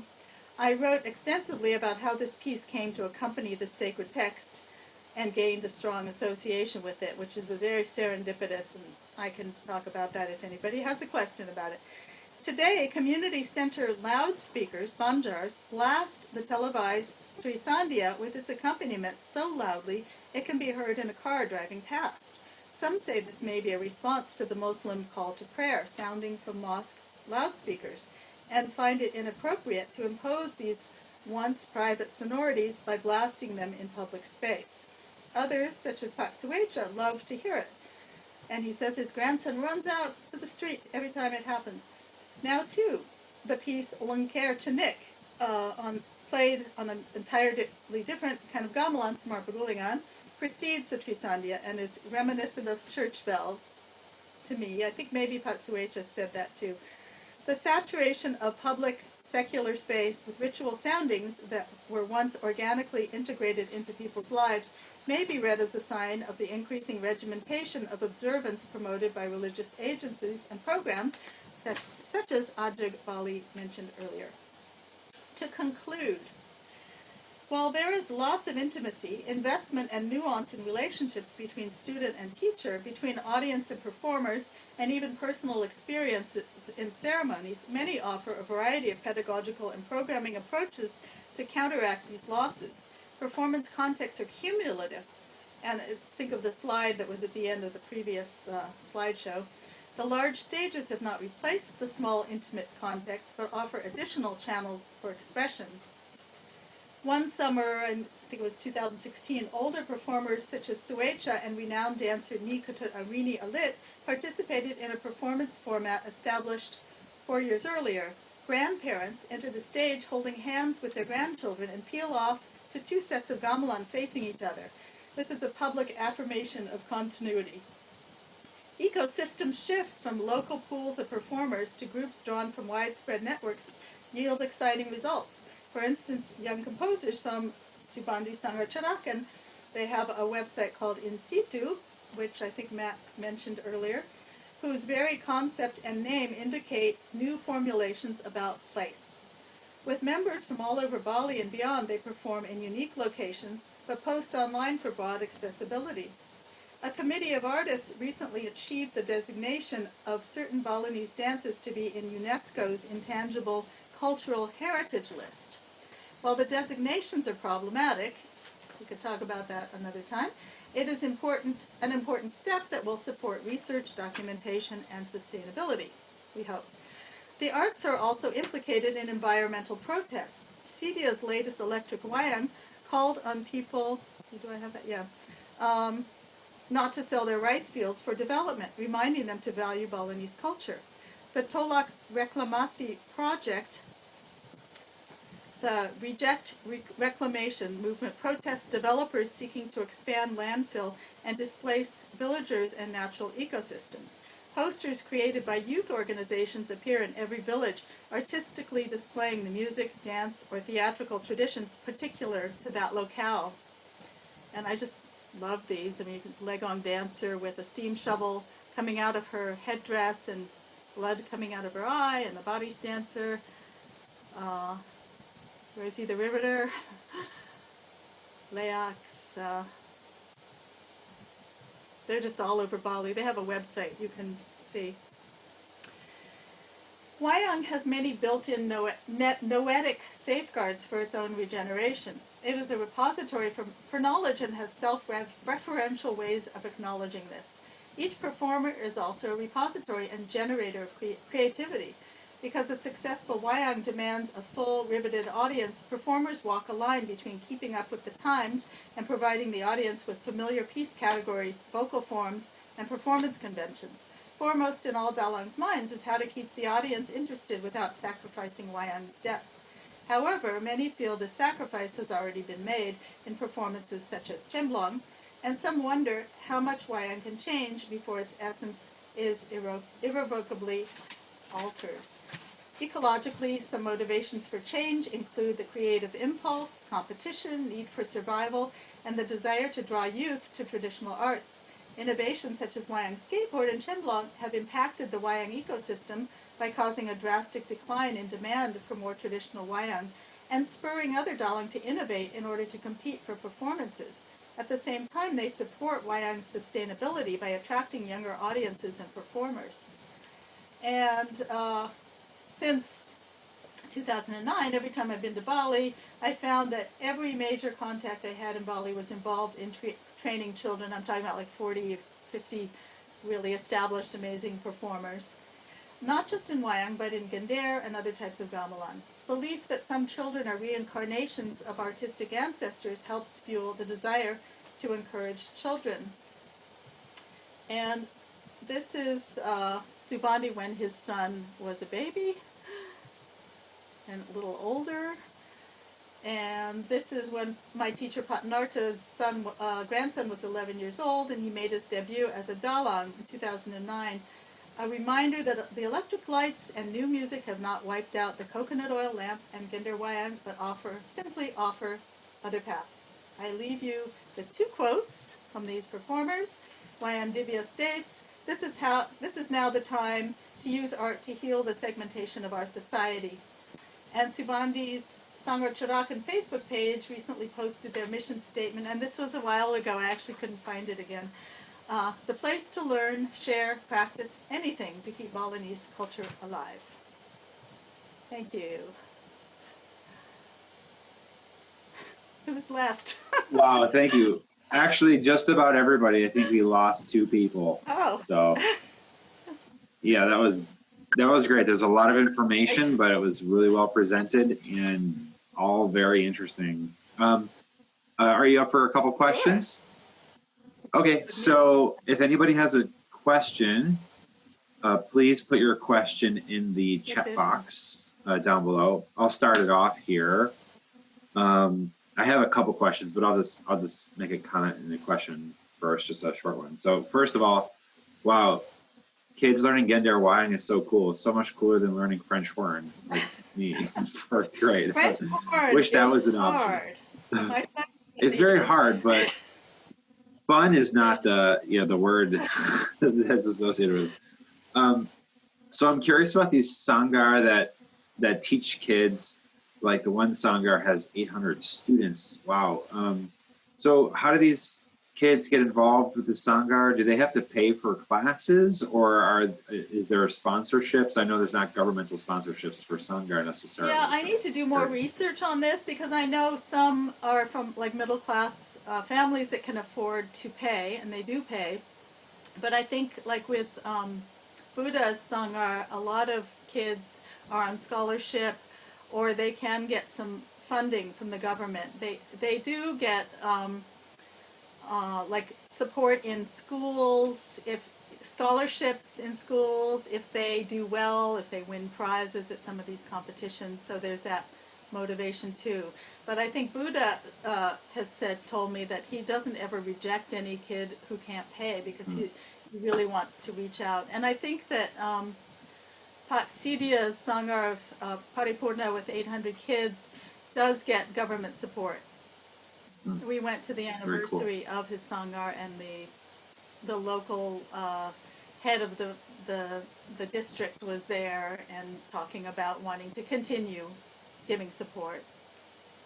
Cool. That was a good. And I guess the other sort of comment that goes along with that is maybe some of the other people on the lecture can help with this.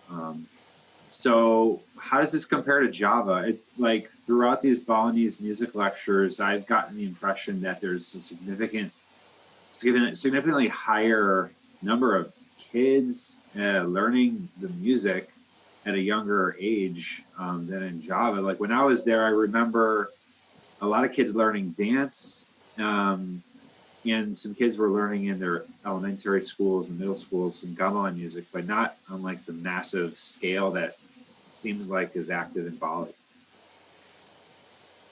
Well, I think there are a lot of sangars for kids, and I've seen kids Wayang competitions in Java. Yeah. But is Pat Sumarsam still here? I'm here There you are. Maybe you could speak to this. now.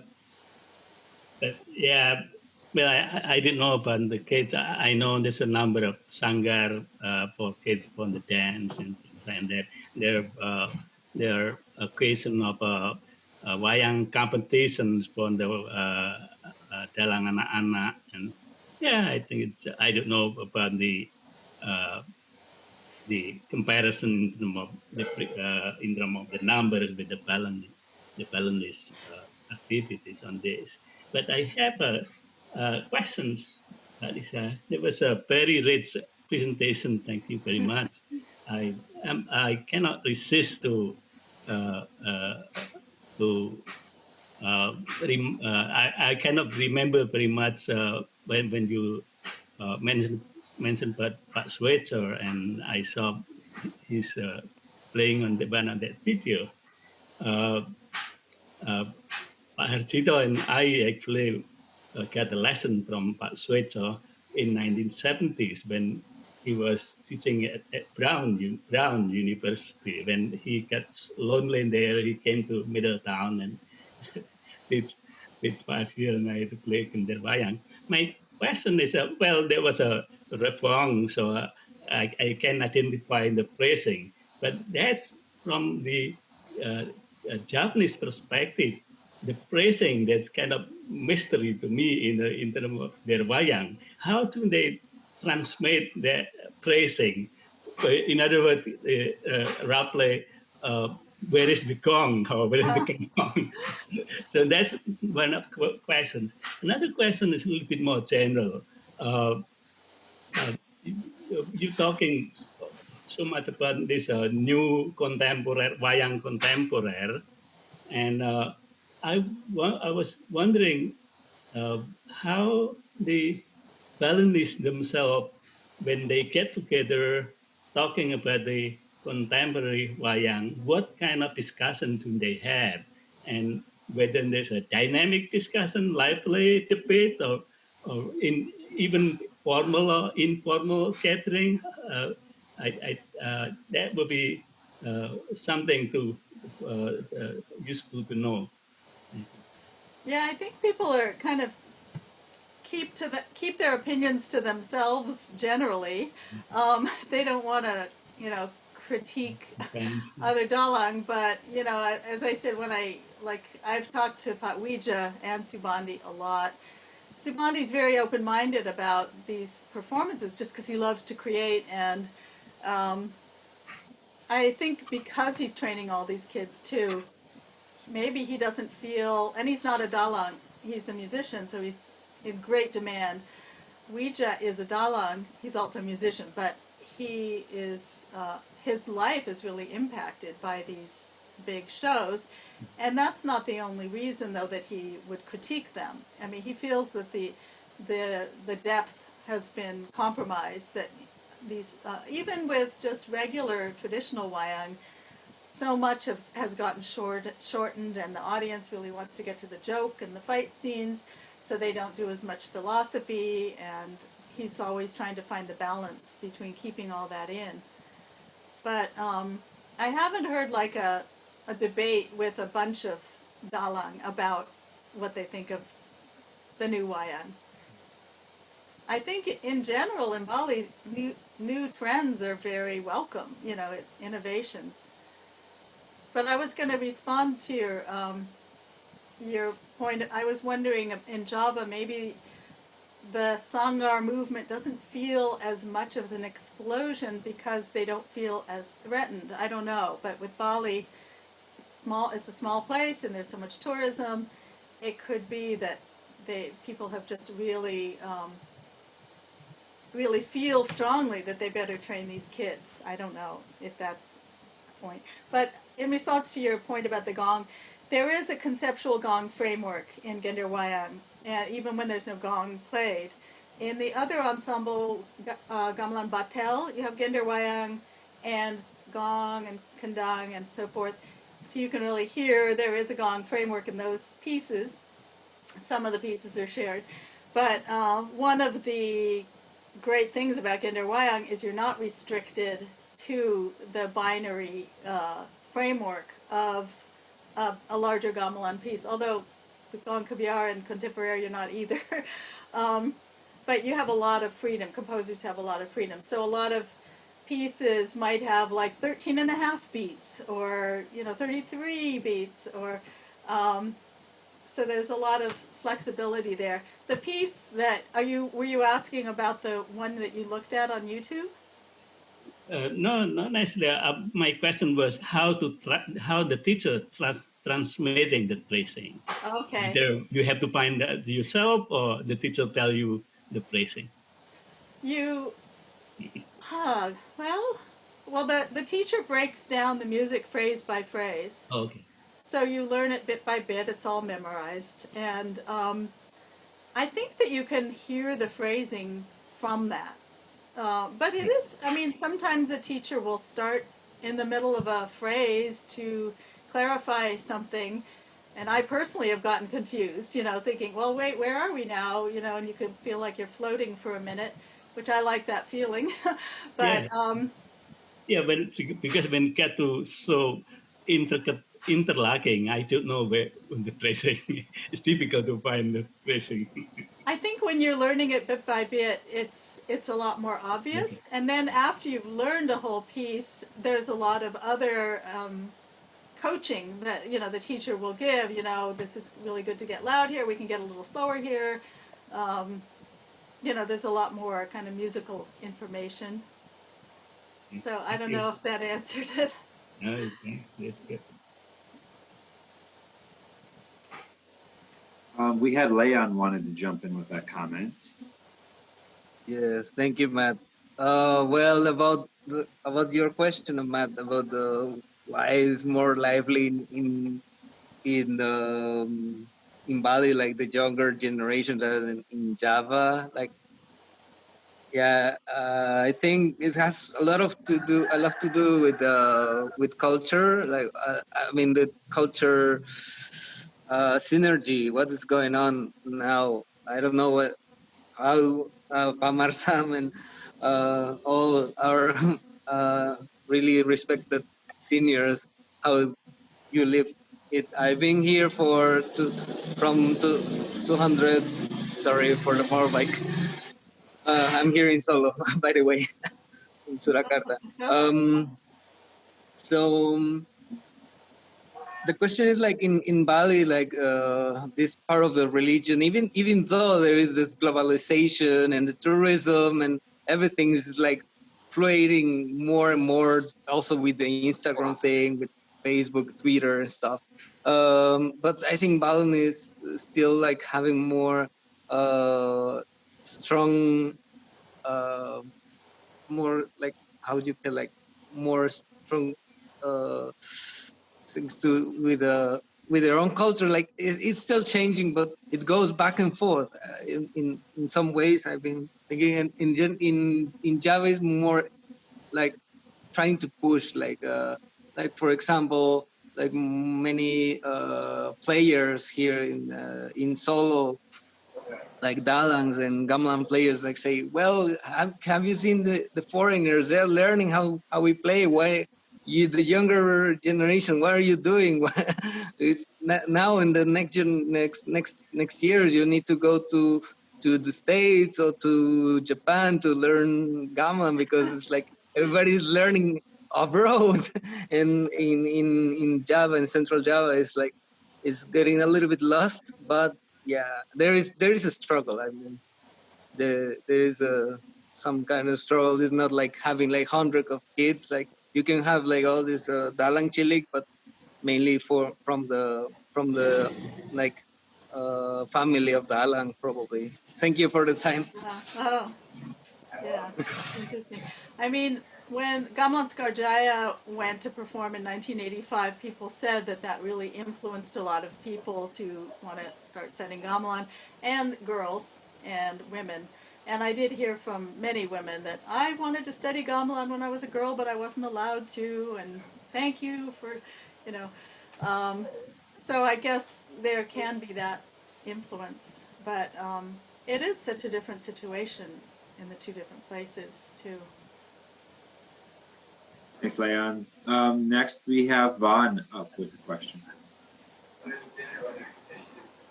You're muted. Sounds on. First of all, I'd like to say thanks so much, Lisa. It's been a wonderfully informative talk. I really appreciate it, and I've learned a lot from it too. Thank you. Thanks for being here. Much experience. Yeah, so my question is, because I have two sons, and now my older son, G'day Samara, was really into puppetry from the age of like 1.5, and then at 3 years old, he was 3, 4, 5 years old, doing a lot of puppetry at home, and we had to make him a screen from my udang, my headdress, with a wooden thing, and there's a video online we put up. But then for about 6 years old, 7 years old, he just completely lost interest, and now he does electronic music, making electronic music and stuff, and he still plays a lot of gamelan, and he did compositions of Selonding when he was 6. But my question is, do you feel that from your observations over these decades that the kids' interest in it is based on their parents' passion for their kids to be able to play gamelan, or their competitive spirit, or do you think they do it because they really like it? I guess, yeah, I would say it's probably a whole mixed bag. So some probably are motivated because they're going to get a scholarship to school or something.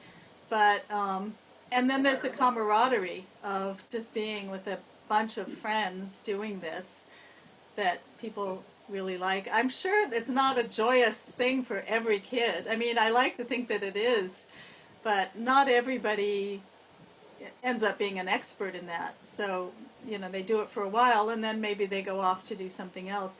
When I talked to Goose Day, he felt like there were at-risk youths, teenagers, who he managed to bring into the fold of his gamelan group, and they were kind of healed, or, this was like a really good healing experience for them to get more interested in Balinese culture, and also just to kind of stay away from, I'm not sure what they were into that was so bad, but so I think some people see it that way, that it's like a benefit to society, not just to create great musicians. But that's a really good question. It'd be so great to interview some of the kids. It'd be great to interview the kids when they're a bit older too, to see if they carry on or they burn out. We have this concept of in the West, in some circles, I suppose, where kids are like do piano competitions or violin competitions and then they burn out at a certain age. That was true for myself. And I think that's why I've never pushed my kids to go in these competitions. But then the consequence is that they don't seem to carry on with the traditional music in the sense that they play traditional music all the time and want to do traditional music. And like I said in the comments before, our kids are more into Minecraft at the moment. But this could be the pandemic. But this is sort of a conflict in my mind as a parent, because I want my kids to be brought up as being creative spirits in the sense, and open-minded and being more critical thinkers, because I see that in Indonesia, the educational system has very little room for critical thinking. And not saying that the kids, because they're doing Wayang on mass or something like that, doesn't mean they're not critical thinkers, but it's very much what their friends are doing, that's what they want to do. So it's a bit of a conflict in my mind as an interracial parent, and I know Evie feels very strongly about that, don't want to put the kids in competitions. And so she did dance because she really loved dance, and that was what, she loved it, and she didn't want to go on competitions, although she did. But it wasn't something that was a motivating factor for her. So I guess my concern as a parent that the competitions become a motivating factor to do the arts, do these particularly Gender Wayang pieces or something like that. But after that, do they carry on playing the repertoire or learning? Like there was concern, you said there was concern from elder teachers about the generations not knowing slower pieces, for example, or a number of other pieces, like you said. The other one you said that there were about 5 or 6 that have not been played anymore. Right. Yeah, these are all really good questions. I mean, you lived in Bali, and your wife is Balinese and everything. You're immersed in it. Our son studied Wayang from Patnarta when we lived in Bali, and he did a performance in Java with Midianto, which was pretty amazing. He was just so immersed in it, and he came home and he did a performance with his friends. Living in America, of course, it's a hard thing to continue, even though Ben and I are so immersed in it all. But he moved on to play French horn, to play guitar, and do other things. It's so hard to. I think as long as you've provided this really rich environment for your kids. I've seen your kids on Facebook, and some of the dancing that they do. It's a very rich environment that they have. They're bound to rebel or want to individuate and decide on something to do. I don't know if those are mutually exclusive, playing Minecraft and being a gamelan musician or dancer. It's not, this could go together really well. Yeah. It's something also, just want to add to the conversation, something that I saw that is quite common in Bali, I don't know about other parts of Indonesia, is that parents often give their kids a bit of financial incentive to learn a piece of gender or something like that, which we're very against. But I've seen that in quite a few, not just with gender, but also with a whole Samarapagulian group or something like that. And it does give the kids a bit of motivation, or buying them airtime on their phone or something like that. I don't know. Yeah, I know. I mean, kids here are sometimes paid to practice violin or something. It's the whole issue of practicing maybe is a worldwide phenomena. It's fun to play, but not everybody wants to practice. I don't know. I think that's what some of these dynamic teachers like Subandi, the kids that are all in Chirakan are there because they want to be there. It's just such an exciting place. And they get a chance to create themselves too. So, but I'm sure it's not like that in all the situations, like some of these mega Gender Wayang, where 14 kids are learning at once in order to pass a competition. That's probably a very different vibe. Yeah. Okay, thanks, Lisa. Thanks. All right, we have a question from Jody, but before that, I just want to say that when I lived in Solo, I would play Minecraft during the rainy season while I'd play some Kendang, I'd play some Minecraft, a little back and forth. It works well, really well together. Yeah, and we heard about Emiko and Dewa recently enlisting Sudamani on this new video game. I forget what it's called. Oh yeah, forget the name I of don't know. that too. I couldn't really hear any gamelan in it, but it must have some. We didn't get to hear that much of it, but yeah, some like gamelan instruments in some new composition format. Well, in Zelda, I had a student who did a final project on I think it's Zelda, and it's completely integrated with Balinese concepts, rangda and the Cayon and music. And I mean, you could say that that's a really misuse of these great forms, but I don't know. Anyway, Jody. Jody's up. Hi. Wow, that was so much fun. Thank you a lot. Thanks for hanging in there. Oh, absolutely. I'm always the last one to leave. I'm always the last one to take my costume off at a concert. It's just like once you're in it, you just want to live there, right? So I was really impressed with this image of the woman whose dress became the lake. Yeah. That was just stupendous.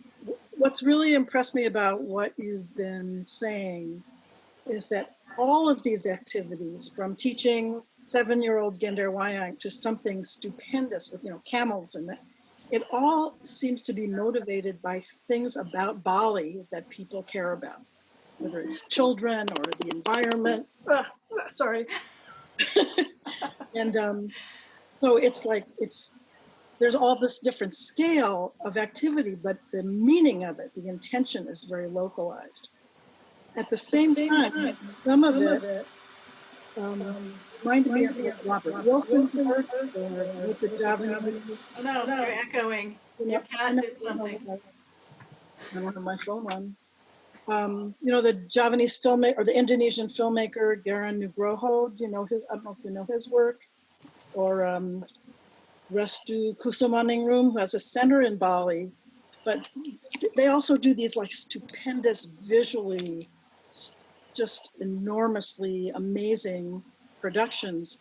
But their goal is to tour internationally. They're creating this for an international audience.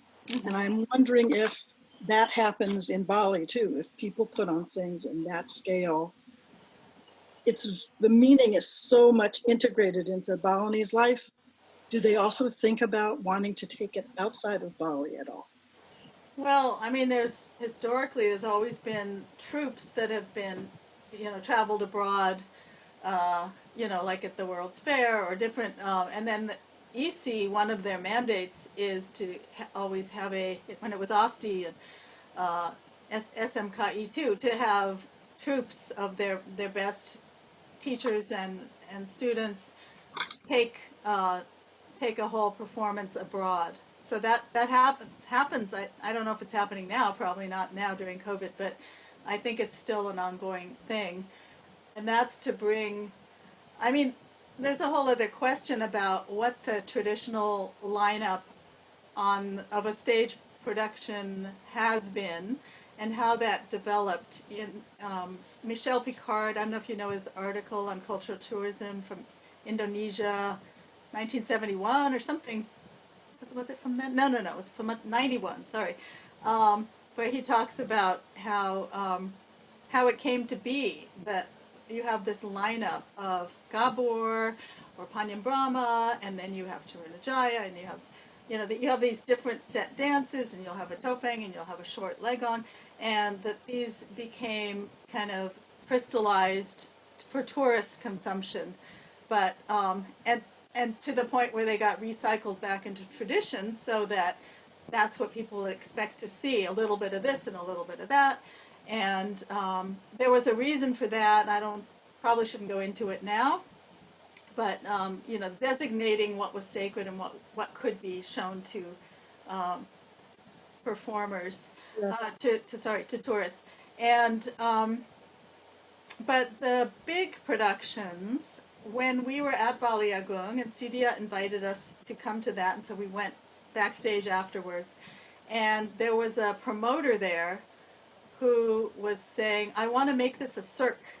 And I'm not sure if he meant I was thinking like Cirque du Soleil, but I think he meant like a circuit of mainland Southeast Asia. We can take this to Singapore, we can take this show on the road. I don't know whatever became of that. I never heard of anything coming of that. But that is about as far out in the spectrum of non-traditional. Of course, they're Balinese dancers, they're trained, they're wonderful dancers, and you don't get much Balinese music in that production. And the fact that it's so mega with so many hundreds of performers and the audience is so removed, you don't see Sladette and their eye movements, or it's not like a traditional performance. But there was another, Sudamani I was thinking of. Can I say something about that? Yeah. Because I saw them perform at the 92nd Street Y, it's Symphony Space in New York City. And it was spectacular. And there was a big effort to show that the Balinese arts work could be like really experimental and traditional, as well as traditional. There were some really unusual pieces, and then I saw their concert from Bali last night, Yeah. and it was so classical. It was so much about loving where all of this comes from.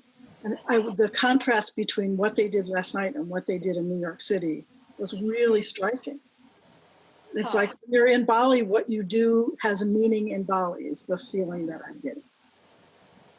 Yeah, and I mean, and what they created for their tours, like they had the Bronze and Bamboo, and they also had the Birth of Ketchak, and I don't, maybe those are the two I'm thinking of, where they're trying to teach the audience at the same time of this is what our culture is like. And there were actually 2 articles in that book, Postmodern Performing, Performing in Bali and Postmodern Performances, and I have an article in there, and I actually am not that happy with one of the articles. I won't go on about that, but because I think that they didn't necessarily get the point of what Sudamani's doing. I think that they are so immersed in tradition that they sort of had to make a conceit, or what would be they'd had to manipulate the performance for Western audiences, but they weren't really diverging from what you would do in Bali. I don't know. Yeah, I hear what you're saying, because in Bali you don't have to go to these lengths to create like the history of Birth of Ketchak or reproducing the village scene. Actually, some of that happened with Contemporaire in the 80s, where you know all about that. So like Kosong or something, where the idea was just let's recreate village life, the sweeping of the brooms and the stomping tubes and things like that. And so this Bronze and Bamboo, I think, was the one that kind of had the musicians waking up in the morning and the sound of the roosters, and then they get to their instruments and play. That was the one before the last Yeah. one. But when you showed that clip of the Yender Wayang being combined with Ilag Gangsa, Yeah. well, that's now local tradition as well. I think of it as like, the tradition of innovation. Yeah, well, and innovation is traditional in Bali. Right. Absolutely. So probably not everyone would enjoy hearing the piece, but a lot of young people or composers would find it fascinating, but there are different contexts, so that kind of piece wouldn't be appropriate to be played in a temple ceremony, for example. Right. Not yet. Yeah. Thanks. This was really, really great. I want to see the full clips of everything that you showed. So Yeah. Movie night, and we could all just watch it all. It's just great. I should have photographed that. Yeah. Anybody else? I don't think there's any more questions coming in, so we will probably call it an evening. Thank you, Lisa. That was wonderful. Great discussion. Well, thank you. I love having all of you here. All these people that I respect so much. It's great. And Yeah, it's totally. So intimate. We do have next week Richard North on talking about Chirbanese music, so come back next week. And I believe Leon wanted to invite everybody to watch a digital Balinese Wayang, which is going to be screened for Mexican audiences soon. So, Leon, what are the details on that? Oh, yeah. Okay, well, this is a really, really, how to say, surprising coincidence. Because, well, I do respect Lisa Gold so much, as well as Michael Tenzer, because the two of you, your book of Music in Bali, Pak Tenzer, well, I'm in Indonesia, I call everyone Pak Enibu, Ibu Lisa and Pak Michael. Because there was my only 2 ways to understand a little bit about Balinese music. It was just your 2 books, and I met you in Mexico also because of Bujo the Diamond, because we went to Mexico. We met there. It was an amazing moment, and I need to tell this. Like, I brought you the photocopy of your own books because they were not available in Mexico. Oh, Yeah, it's like I was shy about it. And okay, so this is the thing. We are preparing right now. Okay, you can see it here. We are preparing right now a Balinese wayang kulit play. So sorry about the interruption. So there is the kalir. We borrow the kalir and the gender from Karawitan Department of Isisolo. Well, they can, and there is the kotak wayang. For the Balinese wayang, this is from Pedalangan Department in Isisolo. We are asking, well, this thing is, we're preparing this wayang play for Mexican audiences, as we mentioned. This is a Sangar, we call it, or Tari Valley Mexico Dance Company, if I call it in in English, with Raga Valley Surakarta, the Komang Nadi Kusuma. He's the young Balinese artist visionary to prepare also. So we're doing this Balinese Solonese Mexican union to try to make this possible. And it's gonna be Are you doing it in sorry. Spanish? Are you doing it in Spanish? Here it goes. It's gonna be in 3 parts. It's gonna be in Indonesian. The first part is gonna be the introductory part of what is Pakaliran Wayang Kulit Bali and Gender Wayang Bali from Inyaman Murtana and I Ketut Sabah. They will introduce a little bit about what is the wayang kulit in Bali, what is it about, and what is the gending of the gender wayang. That will be in Indonesian with Spanish subtitles, so you can follow. The Lacan, I think for space, I'm not really sure about it, but the main thing is like it's gonna be in Balinese with Spanish subtitles. We're working on it. I think a little bit of working here, and then the end. I think is also really. I will be so happy to have you there because the very end is a discussion with them, with Pa Murtana. Nyamar Murtana he will talk about the Pedalangan Bali. Ketut Sabo will talk about the gending about all the Karawitan Bali. And Nengamuliana, Pa Nengamuliana, he will answer more questions about the context, the anthropological, sociological context of the play. Or it's gonna be hopefully we can screen it on 19 September. Will you share the link? Oh, I will share to you. I think there is the event in Facebook. I think Matt could help me to share it with everyone. I'll get the link. Yeah, I will share you step by step. We're still in process.